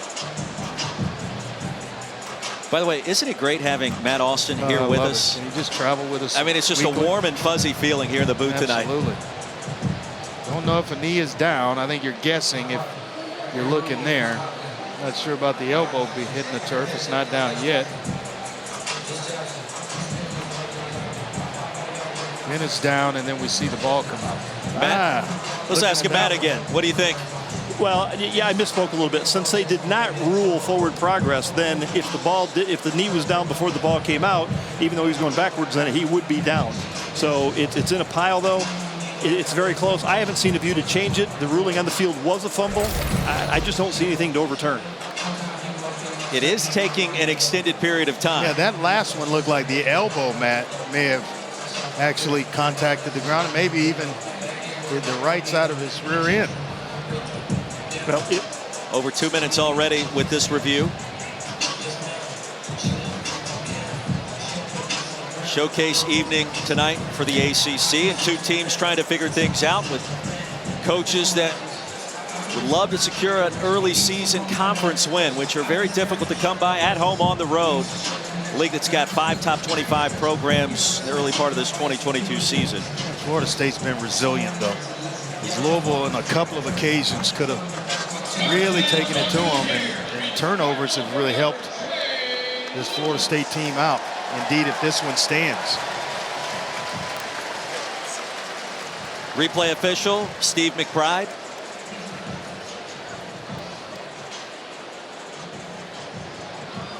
Partner, this has been back-to-back weeks with lengthy, difficult replay reviews, trying to figure out exactly what needs to happen. And this is a critical call. They want to make sure they get it right.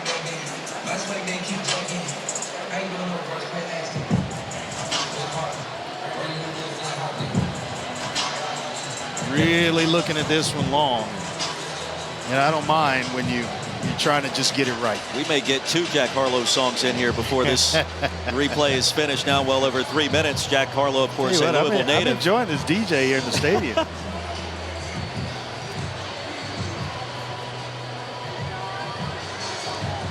Has to be a way to come to a determination.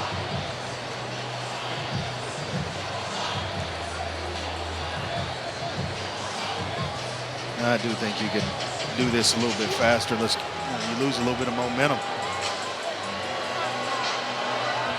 Florida State's going to be Florida State's football, I think.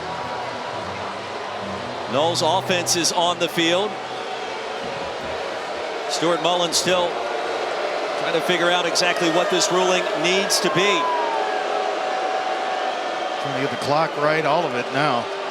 After further review, ruling on the field stands. Please reset the game clock to 1:37. Please look 1 minute 37 seconds on the game clock, please, and start it on my signal. Andre, a backup quarterback, 3 timeouts. Good field position to work with here for the Noles. They had no hesitation whatsoever in allowing him to throw the football on 3rd and 22. So I'd imagine they're going to try to attack this Louisville defense. Tate Rodemaker on 1st down. Ward the handoff. Trayshawn Ward picks up a 1st down and a lot more. All the way inside the 20-yard line and shoved out there. And able to get himself out of bounds to stop the clock.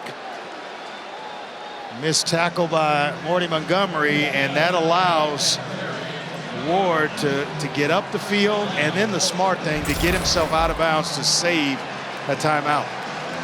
Now the clock not as big of a factor, under 90 seconds to go from the 20. And Ward putting up explosive numbers this evening.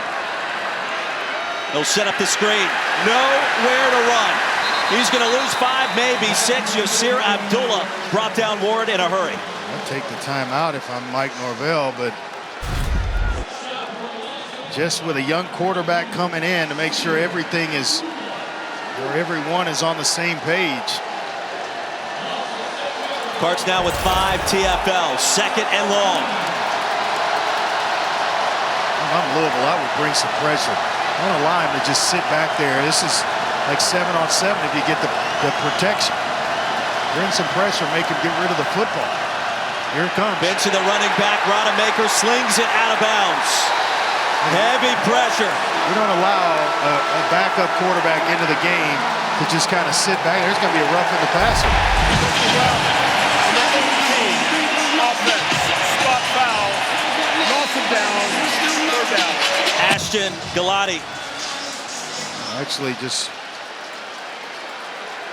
throwing it up inside the pocket, not outside of it, outside the tackle box. And you're running the risk of losing field goal range here. Well, partner, you called it. The pressure came, and number 9 got there in a big-time hurry, and that changes how this possession feels all of a sudden for Mike Norvell. Yeah, you can't just allow. Has elected to take their first charge timeout of the half in order to avoid a 10-second runoff. Timeout, 30 seconds. Now, don't forget the Sunday NFL Countdown crew has you covered for week 2, 10 a.m. Eastern, 7 a.m. Pacific. And the Monday Night Countdown crew get you set for 2 Monday Night Football matchups, 6 Eastern, 3 Pacific. Both are on ESPN, also on the app. Well, let's check in with Paul Carcaterra on the situation at quarterback, Paul. Yeah, no update on Jordan Travis right now. I'll let you know if I hear anything. It's all Tate Rodemaker's show right now. He started one game his true freshman season in 2020. It was a win over Jacksonville State. He's got a big arm, doesn't have the mobility of Jordan Travis, but the key thing here, gentlemen, they're down to 2 scholarship quarterbacks right now. Rodemaker and true freshman A.J. Duffy if Jordan Travis does not return. 4th ever true freshman to start a game at quarterback for Florida State. 3rd down and a long ways to go.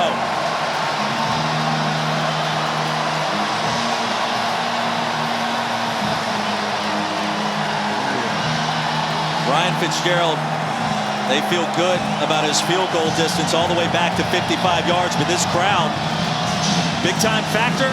And he's missed one already. That's correct. Pretty much a chip shot in the first quarter.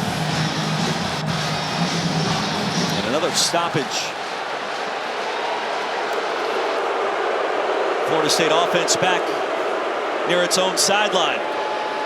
What's Mike Norvell telling his backup signal caller here and Tate Rodemaker, you think? Take care of the football. Take care of it. Don't take a sack in this particular part of the game on this part of the field. If it's not there, get rid of the football. We'll live with a field goal attempt. But I would fully expect maybe a draw play, maybe a screen pass, just to get it out of his hands. And I got to feel like Louisville's going to bring pressure again. If you dial up the screen pass, catch him in it, who knows, this thing could hit big. Knowles will receive the second half kickoff. A field goal here would do FSU some good. Philly, the running back, backside pressure. Rodemaker slings it, it's picked off, intercepted by the Cards. Stopped short of the 45, Yasir Abdullah. A turnover, and Louisville in business at home once again. Well, look for a shot here by Cunningham. And maybe 1 of 2 ways, deep shot down the field or a quarterback run, but Abdullah just dropping into coverage, reading the quarterback's eyes, and Rodemaker just stays in one place with it. Tremendously underthrown, and it made it easy for Abdullah. Yasir Abdullah had the interception originally on the play that Jordan Travis was injured on. It was overturned on replay. Got one now. And he's got one for sure with that sequence. 2 turnovers for each team so far. Excellent field position, a full complement of timeouts, and a 4-year starter working things for you. Empty backfield on 1st down. Cunningham, Smith, shoved out near midfield. That's the drive starter right there. Now, only 5 seconds off the clock. You still have the timeout, so Cunningham could work anywhere on the field that he wants. Throw one over the middle, get a quick timeout. You're in no rush. 2nd and 2.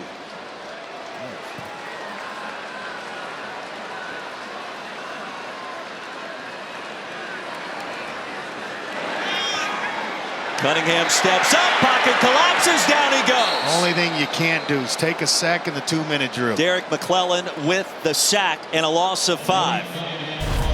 Quick timeout, about 6 seconds off the clock. It's the #1 rule, partner, in the 2-minute drill. You can't take a sack in the 2-minute drill. Right off the edge, he gets right around Brown, the right tackle, laid out of his stance, and right into the lap of Malik Cunningham. 22 seconds to go. The timeout by the Cards. They have 2 remaining. Well, what a week 3 we have for you. Our ACC football lineup headed your way starting early tomorrow morning. Wofford, Virginia Tech, Lane Stadium, the place to be. Note the kickoff time at 11 a.m. Eastern. ODU and Virginia Liberty Wake. North Carolina A&T and Duke on ACC Network Extra. And then primetime, Louisiana Tech and 5th-ranked Clemson, 8 o'clock, live from Death Valley. Tomorrow over on ACC Network. ACC opener this evening for Florida State. Louisville at 0-1 after the loss at Syracuse in week 1. And let's see on 3rd and 7. And a nice little quarterback draw. Spread them out and let 3 go to work. Quick timeout on the tail end of it. Cunningham off the back foot and incomplete. Right at the line to gain. And the pass hit the turf, looking for Braden Smith once more. Well, you almost take the run just to run the clock out and avoid having to punt it away here. So an interesting halftime coming up, especially on the Florida State side with the injury to Jordan Travis. Trailing by a touchdown, and the Noles get it first to start our 3rd quarter. Got injuries to Jordan Travis. You got Trevor Reed out, D. Wiggins. Lots of injuries in the first half of this one.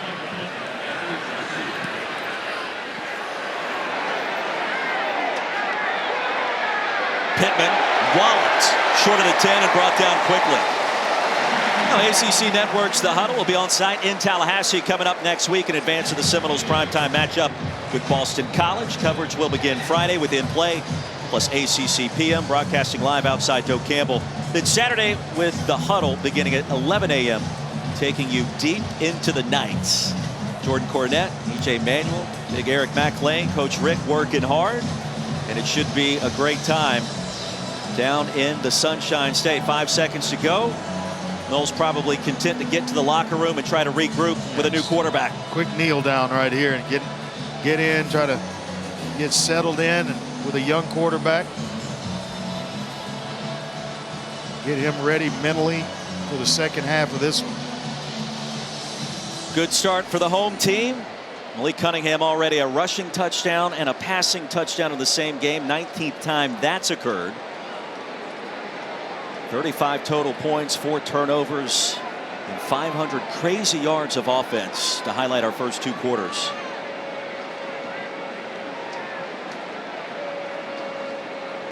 Talking about the ACC, we had Commissioner Phillips stop by the booth before the game. Always nice to visit with him. Always in a good mood and uplifting spirits. He was all about the ACC. Halftime for Scott Satterfield's team out in front of Florida State, 21-14. Halftime report coming up right now. Matt Berry, Jesse Palmer, and Coach Dan Mullen. Gentlemen, good evening. Gentlemen, thank you. It's time for the Sling TV halftime report. I think it's being polite to say the end of that half was not a football Picasso, but we move on. Jesse, the coach, Matt Berry alongside. Early on, the quarterbacks look good. That's how we built them, Jess. Malik looked good early. And welcome back to ESPN College Football Primetime, presented by Ram Trucks, Louisville, Kentucky. You're watching the ACC on ESPN. Start of our second half. Cardinals, the home team, leading Florida State by a score of 21-14. Noles will get it first, with the backup quarterback in Tate Rodemaker trying to get things going. Jordan Travis injured, Andre Ware, Roy Philpott. Your thoughts on the first 2 quarters? Exciting, but obviously the injury is the big story. Yeah, they are. And when you have a young quarterback, what do you do offensively? Well, you've got to start to run the football. They've got 3 backs that went over 100 yards in their first game. They're better and more improved on the offensive line. So I think you turn it over to the running game and the big offensive line. Try to protect the youngster a little bit. We'll take a look at our first half stats presented by John Deere. And Louisville really taking hold after falling behind on that early Florida State touchdown. The injury to Jordan Travis. Malik Cunningham with a chance late in that first half to create a little additional separation. Couldn't do it. Stopped after a series of penalties on the Cards offense. Paul Carcaterra on the sidelines with us. Matt Alston, our rules official, also in the house tonight for a critical second half upcoming in your College Football Friday. Sam McCall back deep to receive this punt for the Noles as it sails into the end zone. We check in with Paul. Well, where I just caught up with Mike Norvell and asked him about Jordan Travis. He's definitely done for this evening. He didn't specify the extent of the injury, But it's all Tate Rodemaker right now. And I asked him about Tate's strengths. He said he can absolutely sling the football, but he needs to manage the game and not try to do too much. Defensively, containing Malik Cunningham has been the big issue for Florida State. Worst news on the injury front, Jared Verse, one of the best players defensively for the Seminoles. He's in street clothes too. Arguably one of the top defenders for the Noles this year. Had the block kick against LSU 12 nights ago. Trayshawn Ward opens up this third quarter at running back for FSU. Rodemaker hands it off, and Ward will spin his way for a couple. If you're Louisville defensively, right? I mean, you're coming after Florida State's new quarterback and Rodemaker anytime you can, right? Yeah, and to try to neutralize it, you know, we were talking at the coming out of the half, is you do it with the running game. The offensive line and the running game, make sure that you protect Tate Rodemaker. And sometimes you got to protect him from himself. When you got a big arm, you can sling it as Clark described. Yeah, you take it out of his hands. Don't allow him to make the mistakes he made at the end of the first half. 3 games he played in last year, Rodemaker. 1 start in 2020. How about that missile delivered and slung down at midfield? Johnny Wilson with a grab and a first down. Felt like the approach would be the running game, and then if you're going to throw it, quick game. 3 steps, little play action, and then let it rip where it's an easy throw. Slants, outs, curls, things of that sort where the ball is out of his hands in a hurry. It's a gain of 22, the 4th grab of the night by Wilson now for 68 yards. Let's see what that does for Rodemaker's confidence. Ward straight ahead, plunging ahead for a gain of 4. Tackle by Abdullah, who had a first half pick. The holes are there. Just stayed inside a little bit too long. It's outside the tackle box where they collapsed everything down inside. Go a little tempo with Rodemaker as well, right to the line of scrimmage. Travis on the sidelines. This takes that sight. Yeah, this takes the thinking out of it for Rodemaker. Just go play, call a play, and let him run it, rather than approach the line of scrimmage, have to read the defense, all that stuff. Just go run plays. Louisville territory now on 2nd and 6. Benson straight ahead. Stopped short of the line to gain. It'll be 3rd and 1. A tackle by Montgomery. Talked about this much improved offensive line for Florida State. Well, it came via the transfer portal. Dylan Gibbons, Notre Dame. Dimitri Emmanuel, Charlotte. Turnitine from South Carolina. Noles 0 for the last 5 on 3rd down after a 2-for-2 start in that department. Benson, the running back, he'll get the carry and the first down. Needed 1, he'll gain 2. Now they are moving bodies, and that's what you do. And just, hey, at halftime, tell the big guys, look, we're going to put the ball game into your hands. And we've got 3 capable running backs. We just need you to open holes for them with Benson and Ward and Toafili. 2.5 minutes into our second half. Benson starting to get lathered up. Now building confidence in this new system. You mentioned the knee injury coming in from Oregon. Rodemaker fakes it. Slant is there. Another first down. Pokey Wilson with the catch. And stop near the 25. 2 slants off play action, and it's just really not a read. It's just, can you get inside position? If it's yes, let it rip. If not, let's throw it away and live to the next down. Florida State trying to improve to 3-0 for the first time since 2015. Boy, he has got one-on-one coverage at the top. And he runs a fade. There's no safety help over the top. Dre, you're trying to call the play from up here. I see you. Does appear available. Deep handoff and a TFL for the Louisville defense.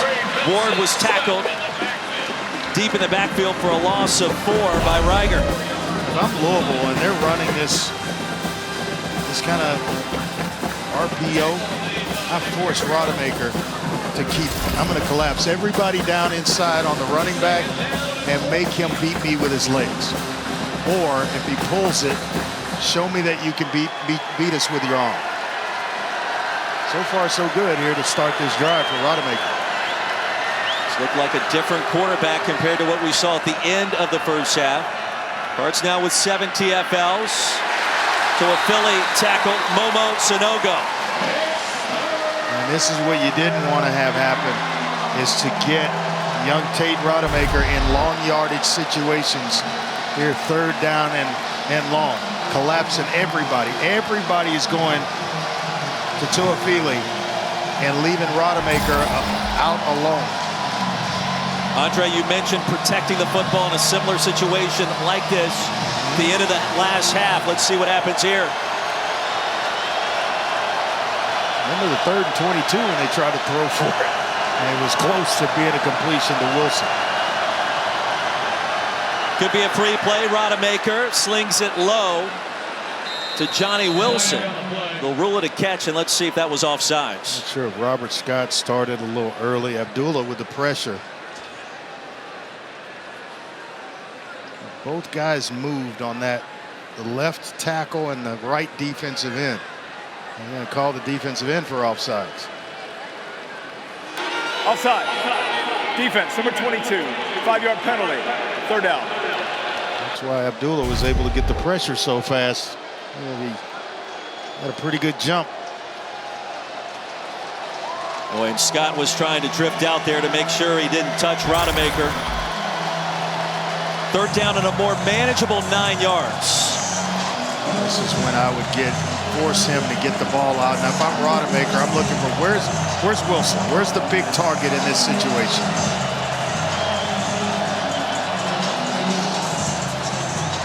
Pressure, Rodemaker will buy some time, gets to the edge. There goes Rodemaker. And he's got enough for a 1st down. Not known for his mobility, but it pays dividends there. Maybe you don't want to force him to keep the football. He's got enough mobility, or just enough, to get himself out of harm's way. This game, you don't have to run 4-3 to be mobile. And Rodemaker with a nice drive so far here to start the 2nd half. Redshirt sophomore may be growing up a little bit. It gives you a chance to put points on the board. Take care of the football. So on 3rd and 14, the penalty and the quarterback run. Boy, no respect for Rodemaker. No safety help. Everybody's in the box, asking him to throw on the edges in one-on-one coverage. And Mike Norvell raced out on the field. It's a 9-man timeout. Yeah, it's a 9-man front. Correction prior to the snap. Timeout, Florida State. They're first of the half. We'll step aside. 9:05 to go in the 3rd quarter. Knowles trying to tie it up on the road.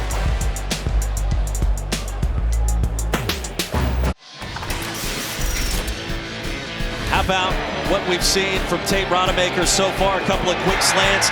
Found his way into a rhythm here to start our 2nd half. Yeah, they're giving him some throws that he really didn't have to think about. Slants, simple slant routes that he throws every day in practice. Then things break down. He's got enough mobility to pick up the 1st down and keep this drive alive for Florida State. Inside the red zone, take care of the football, young man. On in relief of the injured Jordan Travis. If you're just tuning in, he went out towards the end of the 1st half and will not return tonight. Tuafili tries to get to the edge, and he does. A Florida State touchdown on the opening drive of our 2nd half. And on the 10th play, the Noles have a chance to tie it up with a PAT. And don't tell me halftime adjustments.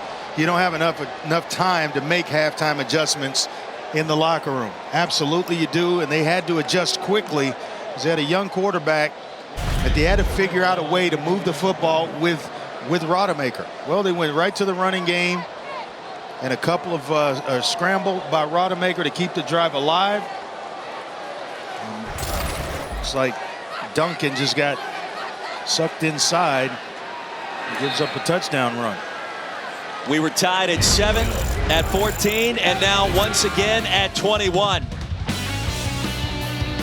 Tuafili outflanking the defense and showing you some speed to tie this baby up at 21.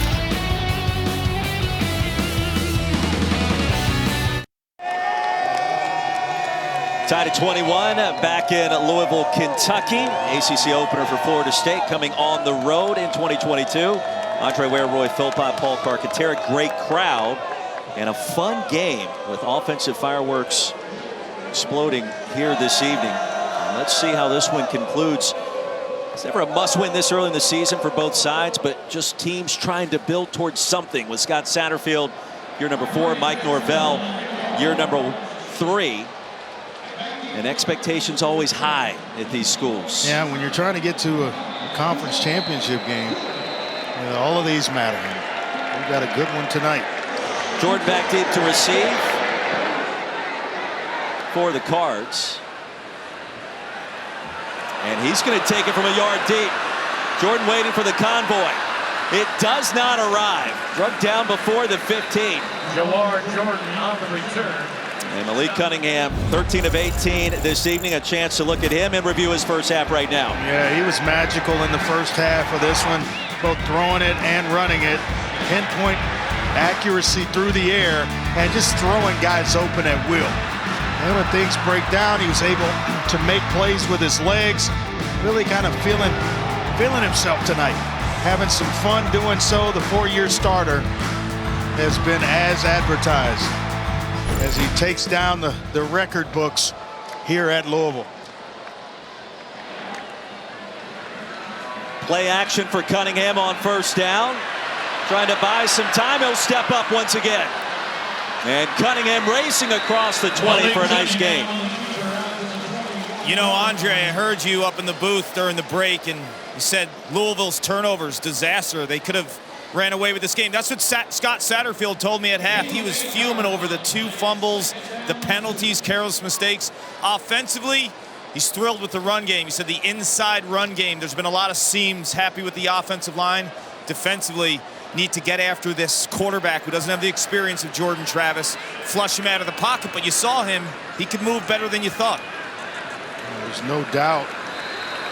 Karg, I think he surprised, Rodemaker surprised everybody with that scramble for a first down. And one of the first things Scott Satterfield, when we talked to him earlier in the week, I asked him, what's the keys to the game for you this week against Florida State? And he said, the first thing, we have to eliminate pre-snap penalties and turnovers. Well, both those 2 things happened in the first half. 3rd down and 1. Jordan picks up 2. The drive stays alive for the Ville.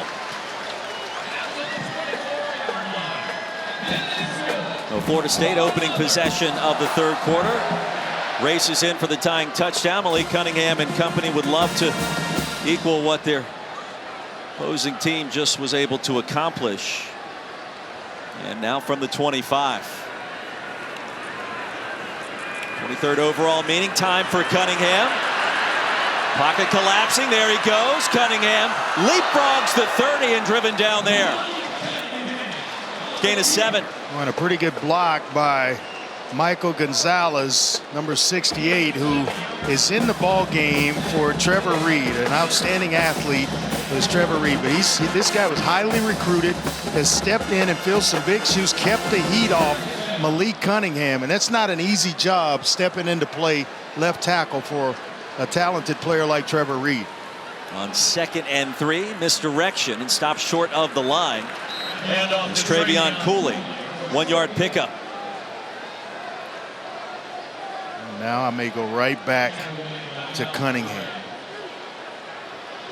Just get him on the edges and let him go to work. Cards tonight, 162 yards on the ground on 34 attempts. He's going to try to knock Florida State off the ball here, it looks like, with a couple of tight ends and Ford and Isaac Martin. And they tighten the wide receivers down a little bit. 9 in the box. Cunningham to throw on 3rd and short. Incomplete. Now looking for Isaac Martin. Blanket coverage by Kalen DeLoach. Oh, excellent coverage by the speedy sideline to sideline linebacker in DeLoach. I mean, he is right there every step that Isaac Martin made. Saw him earlier in the game, tracked down Cunningham. Don't see that much out of linebackers. DeLoach has been outstanding tonight. Derek McClendon's done a nice job over at that defensive end spot, number 9 for the Noles. Did want to clean up the fact I mentioned it was McClellan in the first half. Instead, it was McClendon. And McClendon has been a force at times. That's a good punt. Pittman spun out of bounds short of the 20. A punt of 56. And a return of 6 yards. Knowles get it back when we come back.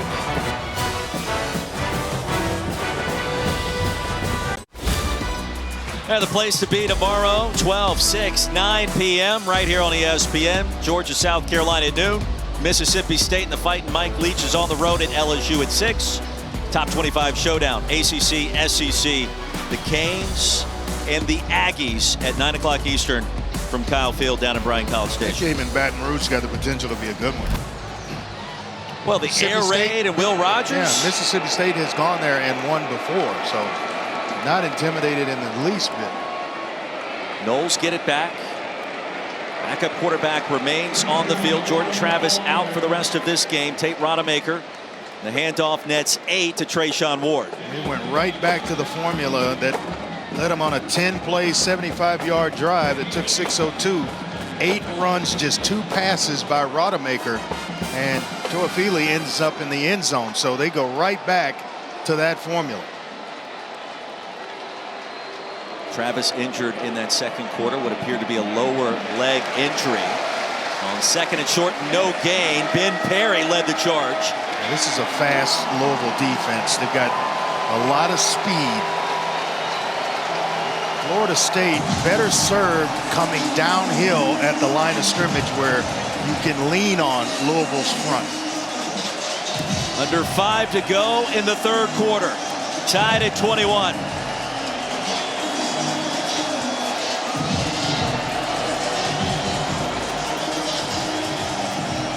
Third down and 2.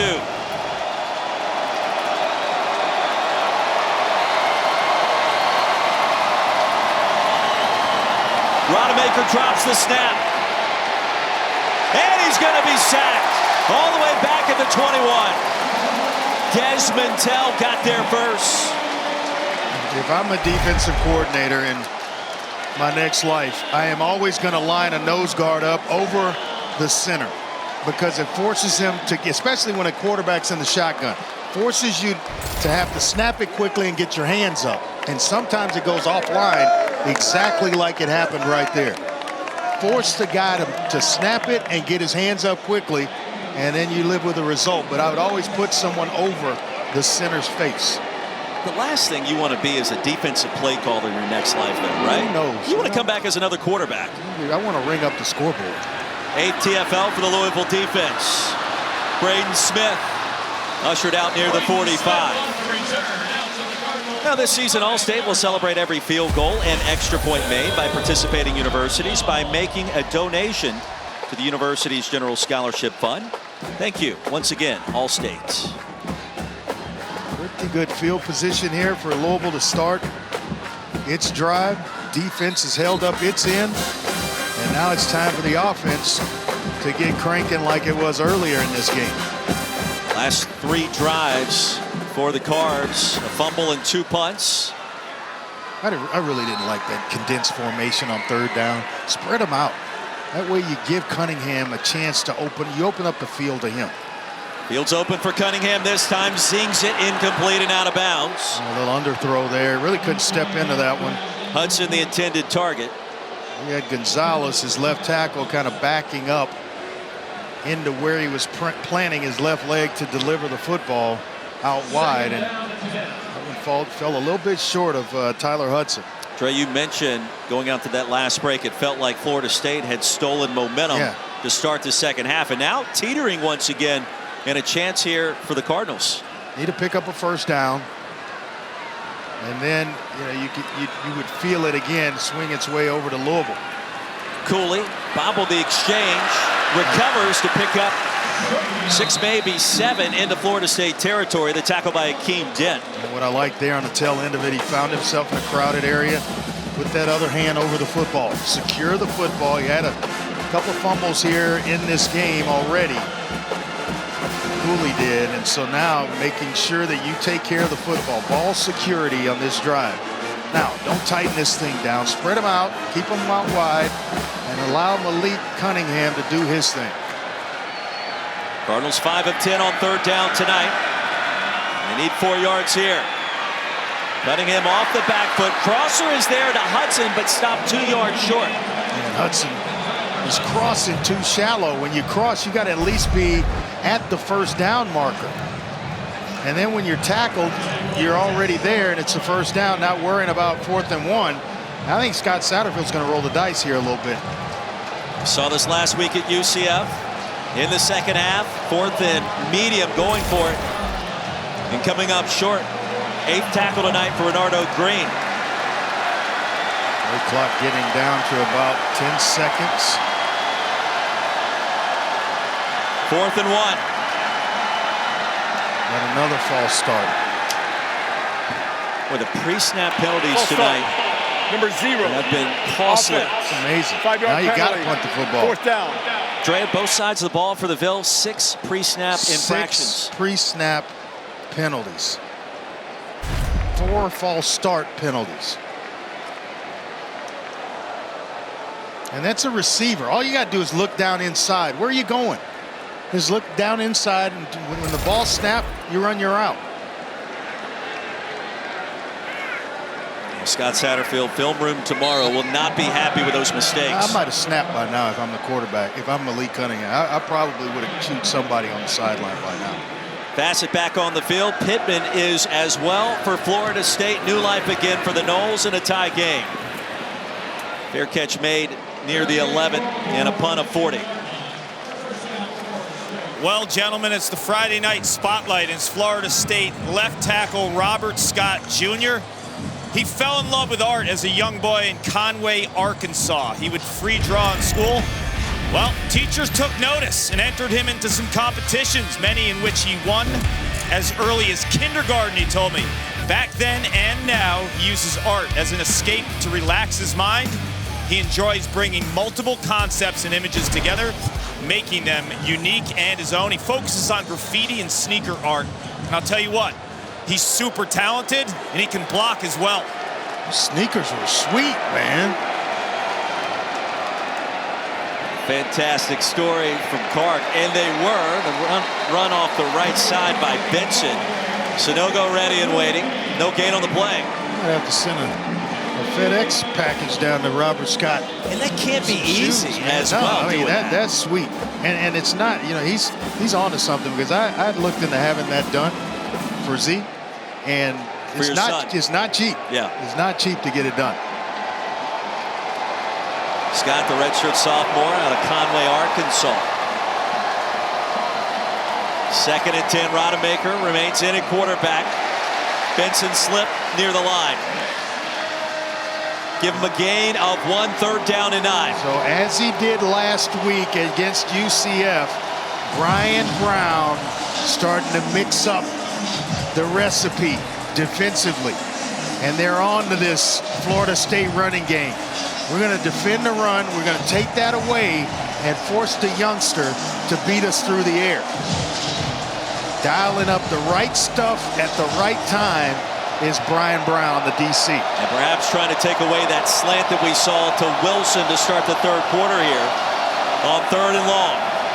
Rodemaker with time. Ball is tipped and driven down. Yasir Abdullah had an interception in the first half that was negated due to replay. Later had a clean pick that stood, and there the tip ball near the line of scrimmage. He is having some kind of game. 5 total tackles.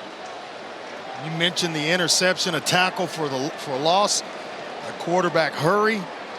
He's been all over the place. So after the touchdown drive by FSU, back-to-back 3-and-outs forced by the Cardinals defense. Braden Smith back deep to receive this punt. Good punt. And driven back to the 38. Try to reverse field. Florida State special teams have been outstanding this year, and that trend continues after a punt of 52. Now, don't forget, coming up next Friday, we will stay in the ACC. Up to Syracuse, Virginia's in town. Can't wait for this one, baby. Brennan Armstrong, and you love Garrett Schrader. I am a big-time fan of Garrett Schrader. Love what he's doing up at Syracuse right now. With a talented running game to go along with his quarterback play. This guy's a stud that a lot of people do not know about. And the other guy, Brennan Armstrong, pretty good in his own right as well. This is going to be a good quarterback matchup again next Friday night. Dino Babers versus Tony Elliott, the first-year head coach in Charlottesville. Andre Ware, Roy Philpott, Paul Clark-Katera in Louisville this evening in a tie game. Cunningham keeps it, reverses field, and there goes Malik again. Cunningham, one man to beat. Driven down inside the 25 by Jamie Robinson. That's a gain of 40. Special player is Malik Cunningham. You stay up all night devising a defensive scheme to stop him because you know at some point he's going to do this. He reverses field and as fast as any player on the field. Big play waiting to happen by number 3. The final play of the third quarter has Louisville in business in a tie game at home.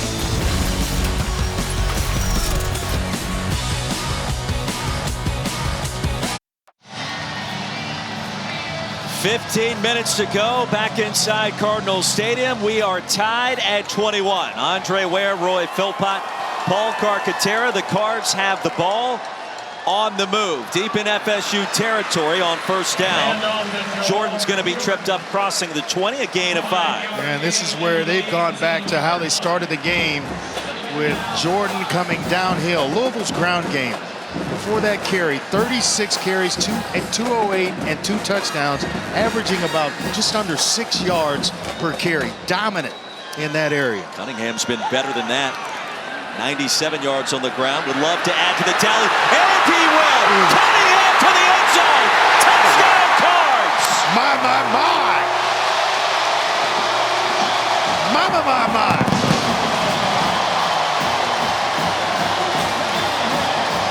What a talent.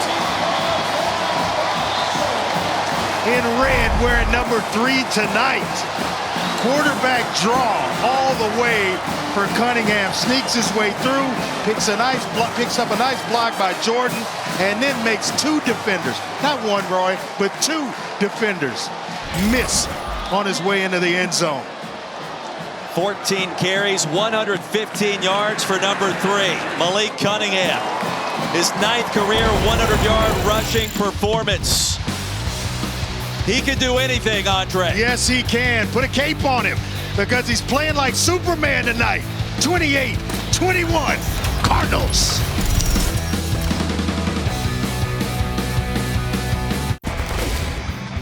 Now Malik Cunningham, as we take a look at the updated numbers in the pursuit to be the very best here for the Cards football program. 286 more yards tonight. Couple of touchdowns as well, chasing the great one, the MVP Lamar Jackson. And he is on his way, wearing the Cards uniform in his career. A touchback. And now Andre Ware, if you're Florida State, what do you want to see the Noles do? Obviously they need points, but how do you want to see him get there? I want to see him spread the ball, spread the formation out, or spread Louisville out formationally, and then try to run the football there. They're too tight in that last possession. So now Louisville's able to kind of crowd everything up and rally to the football as well. They've got to mix in a couple of pass plays. They went straight and run that last possession.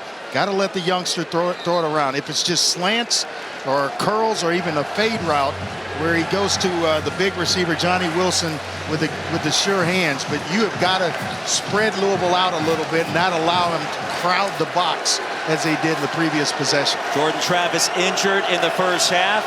Will not return. Tate Rodemaker, 3 of 6 passing. Sacked at the 21. They're bringing the heat in Louisville.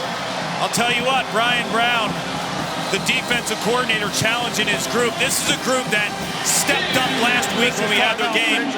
Held UCF to only 96 total yards and shut them out. So it's a seasoned group. A ton of veterans, ton of leadership. They know the schemes, and they play with high energy. And unfortunately, Florida State, their left tackle, Clark, who you just talked about, Robert Scott Jr., down. He is the injured player on the field for Florida State.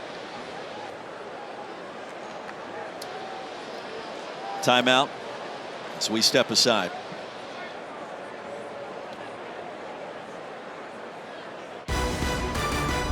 ESPN College Football Primetime is presented by Ram Trucks. built to serve. You love to see the Louisville basketball team receiving their Maui Invitational surfboard as Louisville turns to the Maui Invitational back after a hiatus. They'll take on Arkansas November 21st. Talk a little college basketball as Robert Scott Jr. was helped off the field. Darius Washington checks in now at left tackle for Florida State, decimated by injuries tonight. Jordan Travis, Robert Scott Jr., and Jared Verse, just to name a few, all outs. Rodemaker with time, and he's one deep. Has a man, and it's caught. Johnny Wilson. Wilson down the far sideline. It'll be first down and goal for Florida State. What a throw by the youngster. And just talking about Johnny Wilson, where is he? Got to get him involved in the passing game. Well, young Rodemaker finds him, throws only the best ball of his career to Wilson to get Florida State down inside the red zone and right back into this game. A gain of 69 yards. Wilson over 100 yards receiving. And on that play alone with his 69 passing yards, he only had 28 total beforehand. The slant is there. The touchdown is, guess who? Johnny Wilson. 6'7", 235 pounds. Transferred in from Arizona State, and I would just force feed Wilson. They can line him up everywhere. They've done it. They did it in the first half. But you've got to find a way to get the ball to this kid. Amazing. Play action pass, holding the linebackers. It just opens everything up on the back end for Wilson. Alex Atkins told us this week, Johnny Wilson can do it all. On that drive, that's exactly what he did. We have got one heck of a game tonight. The youngster stepping up in a major way for Jordan Travis. Tate Rodemaker with a deep shot to Johnny Wilson, and then it's, hey, a foot race that eventually he's going to run out of room, but he makes up the very next play in a play action and finding Wilson on a slant route. That big frame getting inside position. Florida State refusing to go away. How about the resiliency of this team on the road without three key stars on that drive? Robert Scott, we mentioned Jordan Travis. Then on defense, Jared Verse has been out majority of the night as well. And Rodemaker starting again to grow up. We'll use that word. He really is. They told us he could sling it around, and that's exactly what he's doing. Felt like they had to start to mix a little more pass in there. Well, hey, you dial up a deep shot. Everybody's playing in the box. There's essentially no safeties for Louisville. They gave that look where there were 9 in the box to stop the run. Well, if you can hold up just a little bit in pass protection, this kid will find them, and that's exactly what he did to Wilson. How much fun is this? That's a lot of fun. A lot of fun. Just the back and forth of this game. Both teams refusing to go away. Set for a fantastic finish, partner. Fourth time tonight we've been tied as we take a look at tonight's game flow, brought to you by Progressive. Well, you got Malik Cunningham on one sideline that's just making play after play after play. I mean, making guys just at times, defenders look foolish. Starting one way, out the back door the next, big run after big run. He has been on display as the dual threat quarterback that we thought he would be tonight.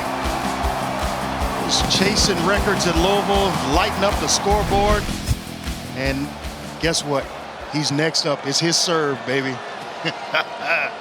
I like the tennis analogy. Cunningham has been incredible. With time, will try to lead his receiver, and he does! Another big play for the Cards. Amari Huggins-Bruce tackled all the way down at the 20. And how about a gain of 55, the double nickel, the Cards in business again. And Huggins-Bruce down and injured himself. Slow to get up. The medical staff going to take a look at him. But how about this throw? We just talked about the dual threat ability of Malik Cunningham. and just lacing one right over a defender's head. It's the linebacker, Tatum Bethune, who cannot stay with Amari Huggins-Bruce. But the throw is what wins on the play. He led him perfectly, dropped it right in the breadbasket, and now the Cards over 200 yards rushing and receiving. An injury to Huggins-Bruce. Well, we had a little bit of a lull in the second quarter, and then things started to pick up with Florida State scoring drive in the third. Yeah. And now we're right back where we started. Well, they've got just a bevy of talented receivers. We saw D. Wiggins. He went out of this game. Hudson has stepped up at times. Huggins-Bruce, he averaged over 16 yards a catch last season. He's got great speed and a lot of talent, and they really want to get him involved in the passing game. So it's good to see him get himself up. Lots of talent on this Louisville team. Yeah, you hope he's okay. And Huggins-Bruce was legit as a freshman with almost 500 yards receiving. And D. Wiggins, you mentioned the injury. He's done for the day, Andre. He's in a boot. So Tyler Hudson, who Malik Cunningham told me sees the game in a similar fashion to him, he's his go-to guy. He's still healthy. Cooley tackled from behind by DJ Lundy. Loss of 2. When you get down close to the red zone, this is where Malik gets, he shows you exactly how special he is. Almost willing this offense into the end zone. Florida State defensively going to have to rise up here and keep an eye, and that's the spy, Kalen DeLoach, going to have to find Malik. Cunningham, high toss, quickly corralled inside the 20 by Marshawn Ford as Bethune rode him out. Felt like they would look his way with Bruce out, Wiggins out. Ford has been quiet tonight. Every time we have a game with Louisville, Ford is going off. Had a big game last year against UCF. Had some big catches last week against UCF. 3 targets, 3 receptions for just 15 yards for 5 in red and black this evening. It'll be 3rd down and 8. Under 12 to go in this one. Cunningham, incomplete. Good coverage. Jamie Robinson swatted that one down with Tyler Hudson trying to find a way to grab it. An excellent position trying to run a slant. Never got inside of him. That way you got to flatten the route off where you don't allow Robinson to come into play. Almost becomes like a square in instead of a slant. James Turner, 35-yard attempt, 2 for 3 this season. This would match his longest of the year. Just inside the right hash. Cards are back in front, 31-28. 11:45 to go. Crunch time has arrived in Cardinal Stadium, this ACC clash.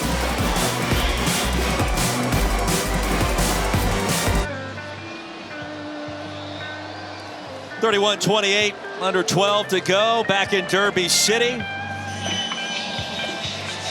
The sweet sounds Friday night. Wish I knew how to play the guitar like that. It would be a dream. This game has been a dream. Andre Ware, Roy Philpott, Paul Carcaterra. And for the 35-yard field goal by James Turner, the Ville back in front. And another chance for Tate Rodemaker. Let's go back and take a look. Look at all the guys. 2, 4, 6, 8. 8 of them in the box here. And Rodemaker does a heck of a job of reading coverage, knowing that he's going to have one-on-one with Wilson and the safety Duncan, who just can't run with him. He takes an angle, and that's the only way he's able to catch up with Wilson to get him out of bounds. They come right back and connect again for the touchdown pass.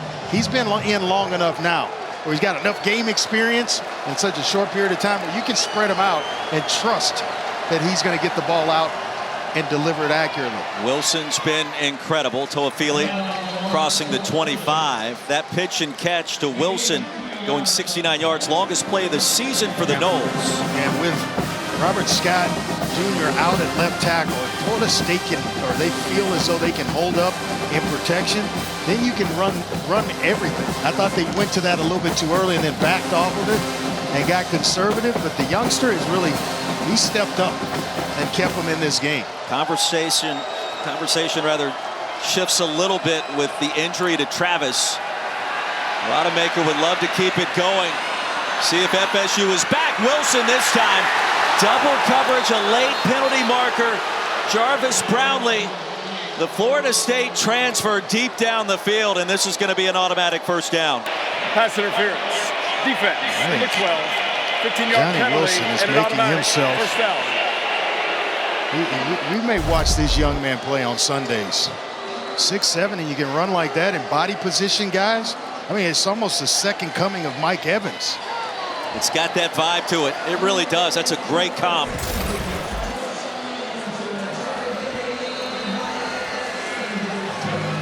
Bet you he can hoop. Bet you Johnny Wilson can hoop. And Mike Evans sure could. I watched him do it at Hopkins in a playoff game with Galveston Ball when he was in high school. After the pass interference, a 15-yard infraction. Right edge run. That's 6, almost 7. I'm with you, Andre. I think Rodemaker knows he's got something in Johnny Wilson. They spent time on the sideline before this series. You can tell they were working something up. He's got single coverage a lot on the outside, and when you talk to Alex Atkins, his offensive coordinator, Johnny Wilson is not a one-trick pony. It's not just leap up and get the ball. He's got wheels. Rodemaker, pass is low and incomplete. It was thrown on a rope. Malik McClain, the intended receiver. It'll be 3rd down and 4. Yeah, one of these other receivers, whether it's Pittman or McClain or even a tight end and Cameron McDonald are going to have to step up and help Wilson, because you're going to start to draw safety help over the top, and somebody else is going to have to step up and do the job. Right here on 3rd down, Wilson split out wide, and he's got Brownlee to his side. It's been a struggle for Rodemaker on 3rd down. Noles need 4. They'll hand it off. Benson's got the first down and a lot more. Into Louisville territory, tumbling across the 40. That's a gain of 12. We got another Louisville player down, but a nice job by the right side of this offensive line. Maurice Smith, Emmanuel, Turnetine, the right tackle, moving bodies and paving the way for this trio of running backs for Florida State. Another injury, Dre. You mentioned it. We'll step aside. Media timeout. Coming up after the game, it is Sports Center with Nicole Briscoe, Zubin Mehenti. Dan Mullen breaks down the ACC, plus a change at quarterback for Texas A&M. Lamar Jackson throws no-look passes now, looking for revenge against Miami. And the milestone markers, Aaron Judge, Albert Pujols, the home run watch continues. Sports Center coming up next as soon as we are done here in the Commonwealth. Florida State trailing by 3, approaching 10 to play. And in Louisville territory, Tate Rodemaker is the quarterback for the injured Jordan Travis. To the edge, and there goes Trey Benson. Cuts it back inside, stopped short of the goal line. It'll be 1st and goal for FSU. And half the distance to the goal because there's a face mask. I mean, he had a run like that with a face mask penalty. Personal foul. Face mask. Defense number 7. Half the distance to the goal. First down. Gain of 37, Dre. Didn't even stop him. I mean, you talk about 3 talented backs. And if Florida State is going to go where they want this year, it's going to be because of the offensive line and these 3 talented backs. And that would mix in Mr. Johnny Wilson as well. Now, they have got enough offensively. And I think Tate Rodemaker, who has come in here with Jordan Travis out, has really kept this thing together and is leading his football team. If you're a Florida State fan, Tate Rodemaker gives you hope tonight. Absolutely. And for the foreseeable future if Travis is out for an extended period. Timeout. Florida State. Their second of the half. 30-second Second timeout taken by Mike Norvell. Wants to make sure that he has got everything in place before the ball is snapped. First and goal. And I don't blame him one bit, because basically touchdown gives him the lead right here. Want to make sure everything's secure. Coming up Monday night, we've got 2 contests headed your way. Derrick Henry and the Titans battle Josh Allen and the Bills. It's right here on ESPN 7:15 Eastern. Then at 8:30, ABC, ESPN Plus, ESPN Deportes. How about the Eagles and the Vikings? The new and improved Jalen Hurts.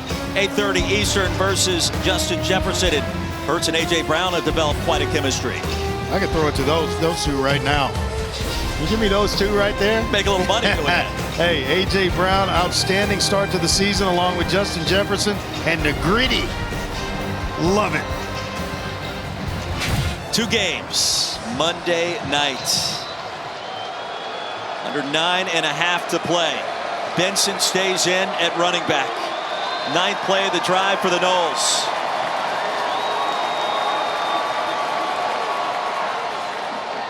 And straight ahead, Wyatt Rector takes it and is stopped short of the goal line. I got a question. What was that? Why would you get cute down here? You're gouging them in the running game with the 3 backs. Toafili's got a touchdown run. Benson has one. Ward just broke a big one earlier. Actually, it was Benson broke one. Don't get cute down on this down here. Punch it in the way that you've gotten yourself into this position. And another injured player at the bottom of that pile. Red officials timeout. Yaya Diaby. For an injured defensive player. Slow to get up. Now I say that because you're going to interject the guy that doesn't take snaps all the time. And all of a sudden the ball goes on the ground. Now you're regretting it. You're getting killed after this game. So do not put yourself in that position. That came after the timeout called by Mike Norvell. Noles have gotten it done on the ground. The nation's 5th best rushing attack coming into tonight. And pick your poison, a 3-headed monster in that backfield. Yeah, Ward. It was Ward on this one that broke a long one. The youngster at quarterback has fought his way. 3rd down and long. Hey, I can run it as well and pick up a 1st down. And then you bring in Benson, who has been magical. Florida State holding it together. Toafili with a touchdown run in his own right. They have fought and scratched with their quarterback, Jordan Travis, out. They are right here knocking on the door to take the lead in this ball game. And the last time the Noles had the advantage, it was 7-0. Early stages of the first quarter. Toafili, the running back.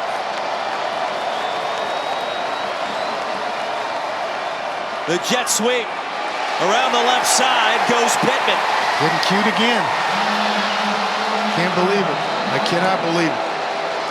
Forward progress was stopped short of the goal line by Puryear. Just trying to jet sweep with Micah Pittman, and he's not going anywhere. So you bring a guy in to take a snap in Rector, who doesn't normally handle it. You get down here, you get cute with Pittman. It's almost like an accident waiting to happen.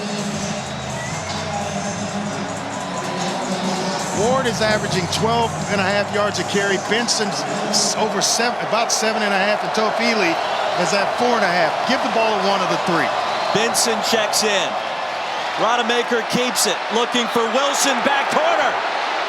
Touchdown, Florida State! Right over Jarvis Brownlee. What a throw by Rodemaker. It's put in a position where either Wilson's going to catch it or no one. And how about the footwork on the back end? Let's take a look at the right foot of Wilson. Down inbounds, securing the catch. Heck, that's good on Sundays. What a throw, and what an incredible catch on the back end of it.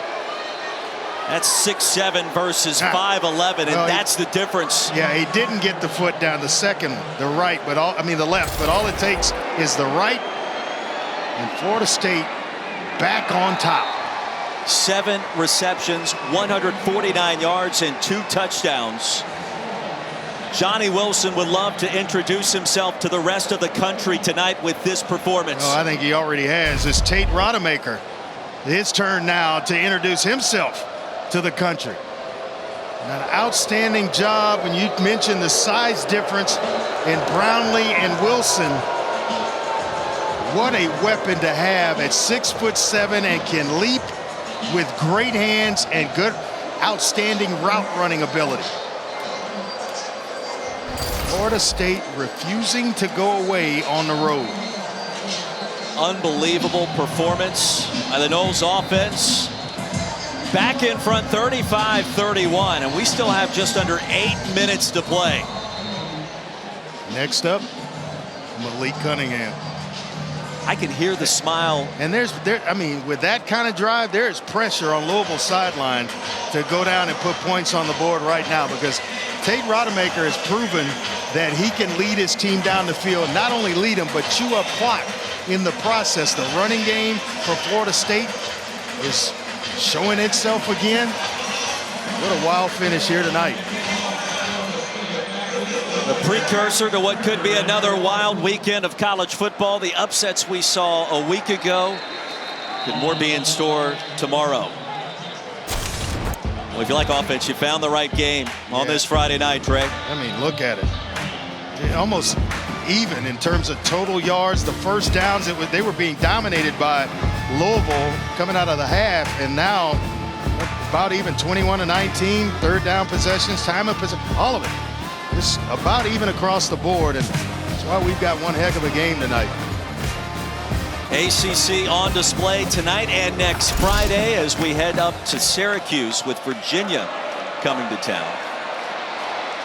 And the handoff to Jordan, cross at a 30. 8-yard gain. Right in the back of one of his receivers, Brandon Smith. Otherwise, he might still be running. Cards now at 237 rushing yards. Officially a gain of 7 for Jordan. Plenty of time. All 3 timeouts left for Louisville. It elects to utilize any of those stoppages. First down run will move the chains. And utilizing some clock in the process. They started out this way with Jordan. The offensive line in their own right lost their left tackle, and Trevor Reed. Michael Gonzalez has stepped in and done one heck of a job at left tackle for Louisville, and now they're putting their running backs on display. Yeah, no Tyon Evans, no Jalen Mitchell this evening. The Louisville offense. Play action, Cunningham, quick toss, and it's incomplete. Huggins Bruce tried to dive down to get it, couldn't do it. Coverage by Dent. And Rick McClendon got there quickly and forced Malik Cunningham to get rid of that football a little bit quicker than he might have wanted to. McClendon, a driven player, we were told this week by Adam Fuller, and has been a difference maker tonight. Those first half stops we referenced earlier, getting after Malik Cunningham there. Clean pocket. Braden Smith, it's one-man miss. Close to the line to gain. Got it. And that second effort will move the chains. Just refusing to go down, and somebody stepped in there and gave him a little help. One of those offensive linemen stepped in and helped him along a little bit. But I like what he did after the catch, just right up the field. Don't dance, don't try to make defenders miss. Engage and look for some help. Little bush push there at the very end. And Luke Kandra was helping with that push. 5th touch for Smith. Across the middle, Hudson. Dragged down right near midfield by Renardo Green. Another tackle for Green, who has been active tonight. Man, you would like to see that route run at about 5 yards, so when you catch it and you're tackled, you've got, second down and medium as opposed to 2nd and 7. That'll be an emphasis in film this week. 9 tackles for Renardo Green. Cunningham keeps it. First time on this possession we've seen him. Tried to get to the edge, a 2-yard pickup. It'll be 3rd down. How about DeLoach? DeLoach right there in his hip pocket. I'm not sure he's the one that tripped him up, but he was right in his hip pocket, and Florida State's got another defensive player down. Now Cunningham also got up a little gingerly. And that'll stop play. This incredible game for the moment. 35-31. Florida State trying to remain undefeated. And Malcolm Ray, the injured Knoll. They rotate about 4 inside. Ray, Jackson, Cooper, and you mentioned Lovett out of this one. They had to mix and match a little bit already inside. I'd love to have him get up. Well, we talked about the injury, Jordan Travis, and you look at what's on the horizon. Primetime matchup, Boston College in town next week. And then look what happens. Wake Forest, top 20 team. NC State, maybe top 15. Clemson in the top 5. And Florida State fans look at that triumvirate of games and think, okay, we're going to find out about our progress this year in those 3. How do you navigate that? And I tell you what, next week's game it's gettable for Florida State with Rodemaker. But when you start to navigate through all those top 20 teams right there the next 3 weeks, love to have Jordan Travis back in the lineup for that one. Don't forget ACC Network's The Huddle on site in Tallahassee in advance of the Seminoles primetime matchup next week against Boston College. Coverage starts Friday. Then play in ACC PM. Broadcasting live outside of Doak Campbell as well on Saturday, beginning bright and early at 11 a.m. Eastern. Mike Norvell looking on. Wheels are turning. Injuries are mounting for both sides this evening.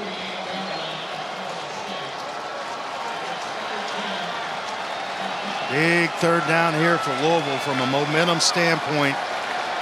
And they need to get on the board with a touchdown. Dennis Briggs slides in. Cunningham to the edge. Stop short, driven out. Oh. Thought maybe late. There's a flag coming.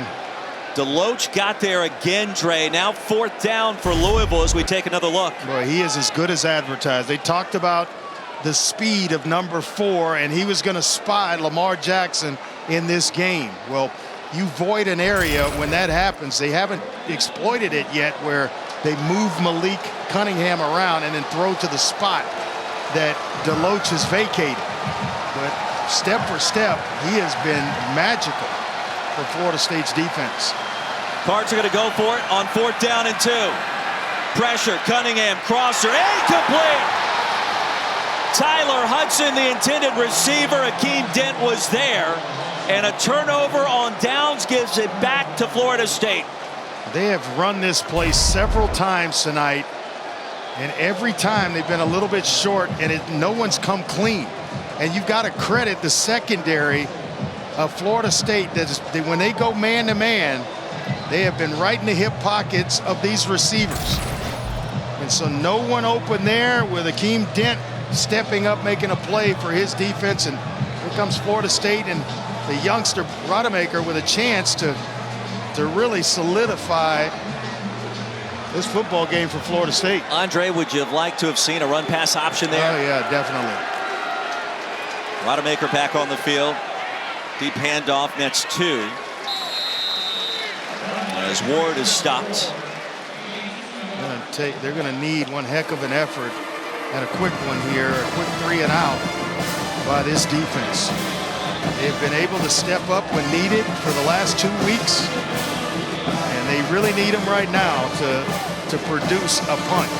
Cards have all 3 timeouts remaining. That's a factor. Ward stays on the field. Play clock winds down under 15. Rodemaker like a veteran trying to waste some time. Perfect. Now wants to go to the air. Contact, late penalty marker.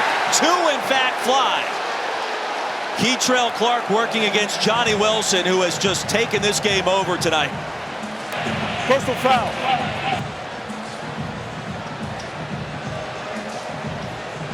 We may have 2 separate penalties. One official indicating pass interference, the other obviously talking about a personal foul. There are 2 fouls on the play, both by the defense. Personal foul. Looking at passing number 7, net penalties decline. Pass interference number 13. 15-yard penalty and an automatic first down. The transfer from Liberty, the guilty party. But there are a lot of scouts right now wondering who is number 14. My goodness. I mean, his numbers a year ago at Arizona State, 12 catches, 154 yards. Got that tonight. That was in 5 games, and you're exactly correct. 11th penalty against Louisville. Florida State now, Cardinals territory. Under 4 to go. Ward, another penalty flag. He was tripped up from behind at the 25. Trayshawn Ward is a holding. Number 76, offense. 10-yard penalty, first down. That's Darius Washington, who slid in at left tackle to replace Robert Scott Jr. Yeah, Ward is a former walk-on that is just, I mean, he has provided big play after big play, and we'll watch big number 76 Washington with a hole. Against Momo Sanogo. Not sure he needed. Plays away from him. Right. Really need to do it, and Ward was through the hole so quickly. I'm almost positive he didn't need to do it. So instead of a big play on the ground, it's first down and 20. Ward again makes a man miss. Trayshawn Ward picks up the first down and another punishing finish.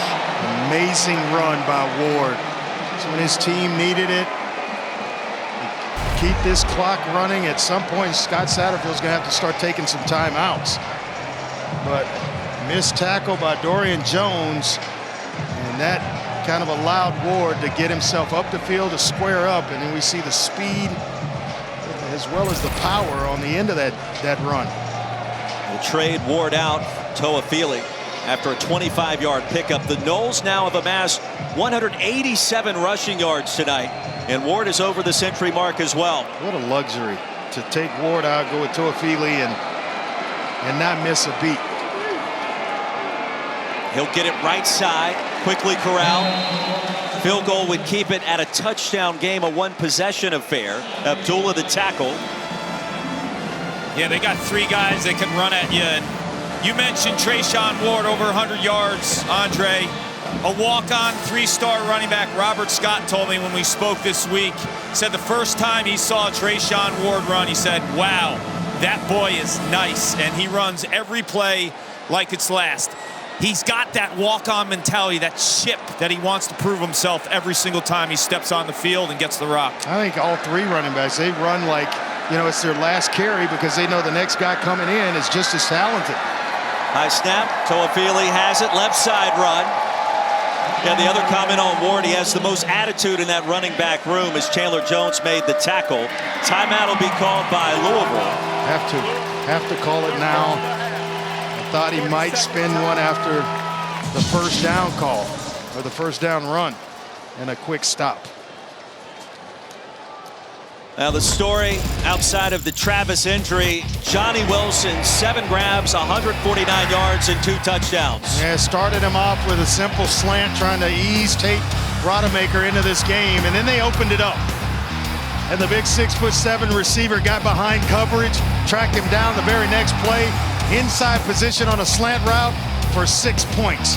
He didn't stop there, came right back of the end zone, gets one toe down in the back for another touchdown, and he just keeps making plays, play after play.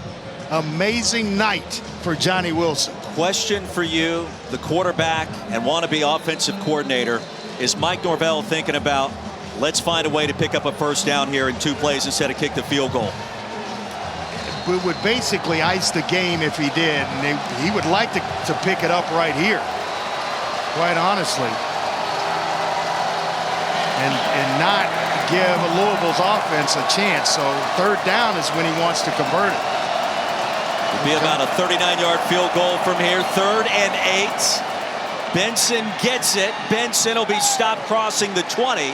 So a makeable field goal for Ryan Fitzgerald, that's tackled by Sanogo. Now remember, Fitzgerald missed one earlier in the first quarter. Timeout. So I'm not trying to put the game in the kicker's hands. I get it. We talk about that all the time at dinner. You live your life by that motto. I do. You don't trust the kicker. It's not that I don't trust him. I trust what's on the field a little bit more. There's a level of trust. We talked about this the other day. I trusted Roman Anderson. I trusted Jason Hansen and Eddie Murray. Oh, Hansen was an absolutely amazing kicker. Almost automatic. But if I've got a chance to put the game away as a quarterback, then that's the way I want to go about doing it. Well, you mentioned Fitzgerald missed from 37 earlier tonight. And on the field with an injured Seminole as well, and Dylan Gibbons. Right around that area, 35 or so. They just sent it wide right. You mentioned pressure off the edge. Could that have bothered Fitzgerald at the last possible moment? Right off the edge, and he just pushes it. And they're right down around that same area right now.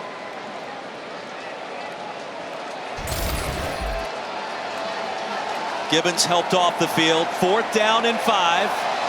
Cards have 1 timeout remaining, and this to make it a 7-point game. Officially a 36-yard attempt. Just inside the left hash.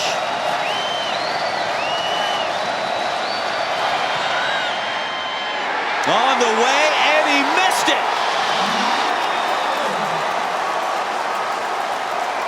One to the right, one to the left. And still with a chance, with 1:44 left and a timeout, Malik Cunningham, the 4-year starter for Louisville, gets a shot. Just hooked it. Never really had a chance. And here come the Cardinals.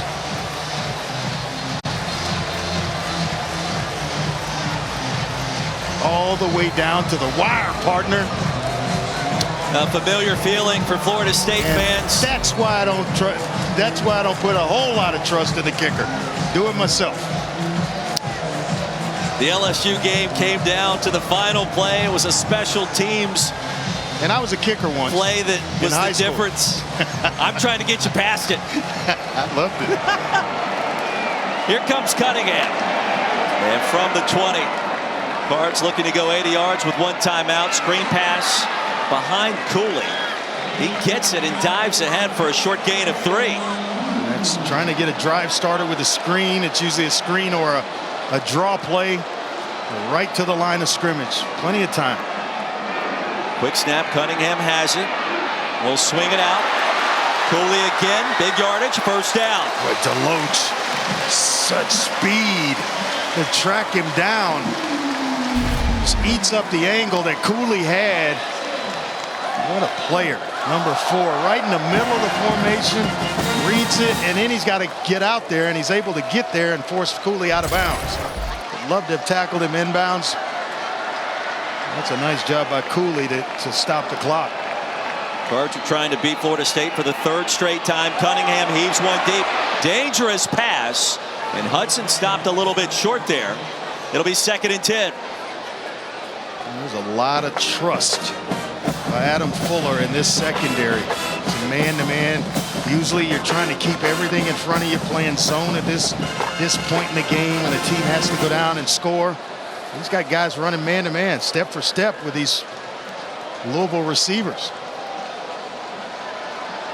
Too high with man underneath. From the 35. Knowles with a 4-point lead. Cards with a timeout to work with.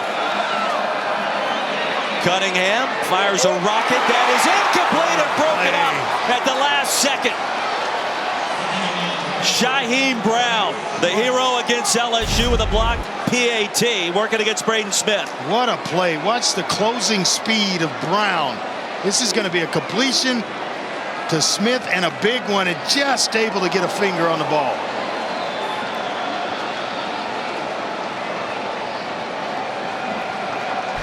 Unbelievable play. 3rd down and 10. Take your eyes off number 3 in this situation if you're Florida State. There he goes. Cunningham escapes. Trying to race out of bounds. He will get there to stop the clock short of the line to gain. It'll bring up 4th down, and Akeem Dent was in the neighborhood. 4th down and 3, Andre. Some play. Dent with that one.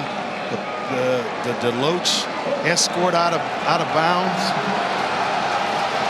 Whew. All comes down to this.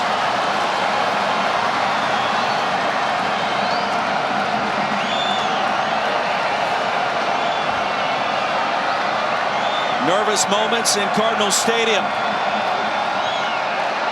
Cunningham floats it. Cooley has it. Cooley racing ahead. Did he get there? The second effort, I believe, moves the chains. And he forced Deloach to miss him, who had a great angle inside out. Cooley able to sidestep him. The momentum, as you mentioned, second effort, picks up the first down. Clock winding down after the brief stop to move the sticks. Cunningham buys some time. High pass. Was it picked off? Yes, it was. Knowles have it. Wow. Kevin Knowles with the interception. And Florida State's going to find a way on the road. Just overthrew the intended receiver. Kevin Knowles pretty much sealing this game for Florida State. Off the back foot, had a defender in his face, forced it. Oh yeah, toe tap. Of interception. There's Jared Jackson with the pressure, forcing the overthrow. Oh yeah, toe taps down inbounds, and all you got to do now is sit on it. And think about what a play like that means for number 12 in white tonight. Jared Jackson transferring in from Louisville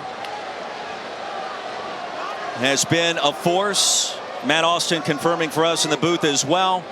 You see possession 2 feet inbounds, and that play would be good on a Sunday afternoon. Absolutely. How about Florida State's the resiliency to stay in this game? Didn't panic. Rodemaker came in a little nervous early, but then he played through the nerves and started to find his way. The running game helped him out. A couple of quick passes, a couple of slants. Johnny Wilson got going, and Florida State found some momentum and really never gave it back. It was back and forth for a while, but what a game by the youngster along with Johnny Wilson, the redshirt sophomore, taking a long look at this to make sure that he was indeed in bounds. I thought for sure Knowles was in bounds. Florida State on the verge of improving to 3-0 for the first time since 2015. What a game, partner. What a game. Now it's let's secure it. Call was confirmed, and Mike Norvell, well, he knew it wasn't going to be easy tonight, and it has not been. He didn't know it would take Tate Rodemaker, his backup quarterback with Jordan Travis injured in the first half, to do it. But Tate was up to the task, and he found a way this evening. Did an outstanding job having to come in, forced into the duty tonight with Jordan Travis out of this one. And he went to work. Florida State, the questions are they back? Well, they are certainly well on their way to being back. You can come into this environment and win a football game. Outstanding. Without your quarterback, without your left tackle, a couple of defenders go down. Hats off to Mike Norvell. On the road, FSU wins its ACC opener by a final score of 35-31. For Andre Ware, Paul Carcaterra, I'm Roy Philpott saying good night from Louisville. Coming up right now, SportsCenter.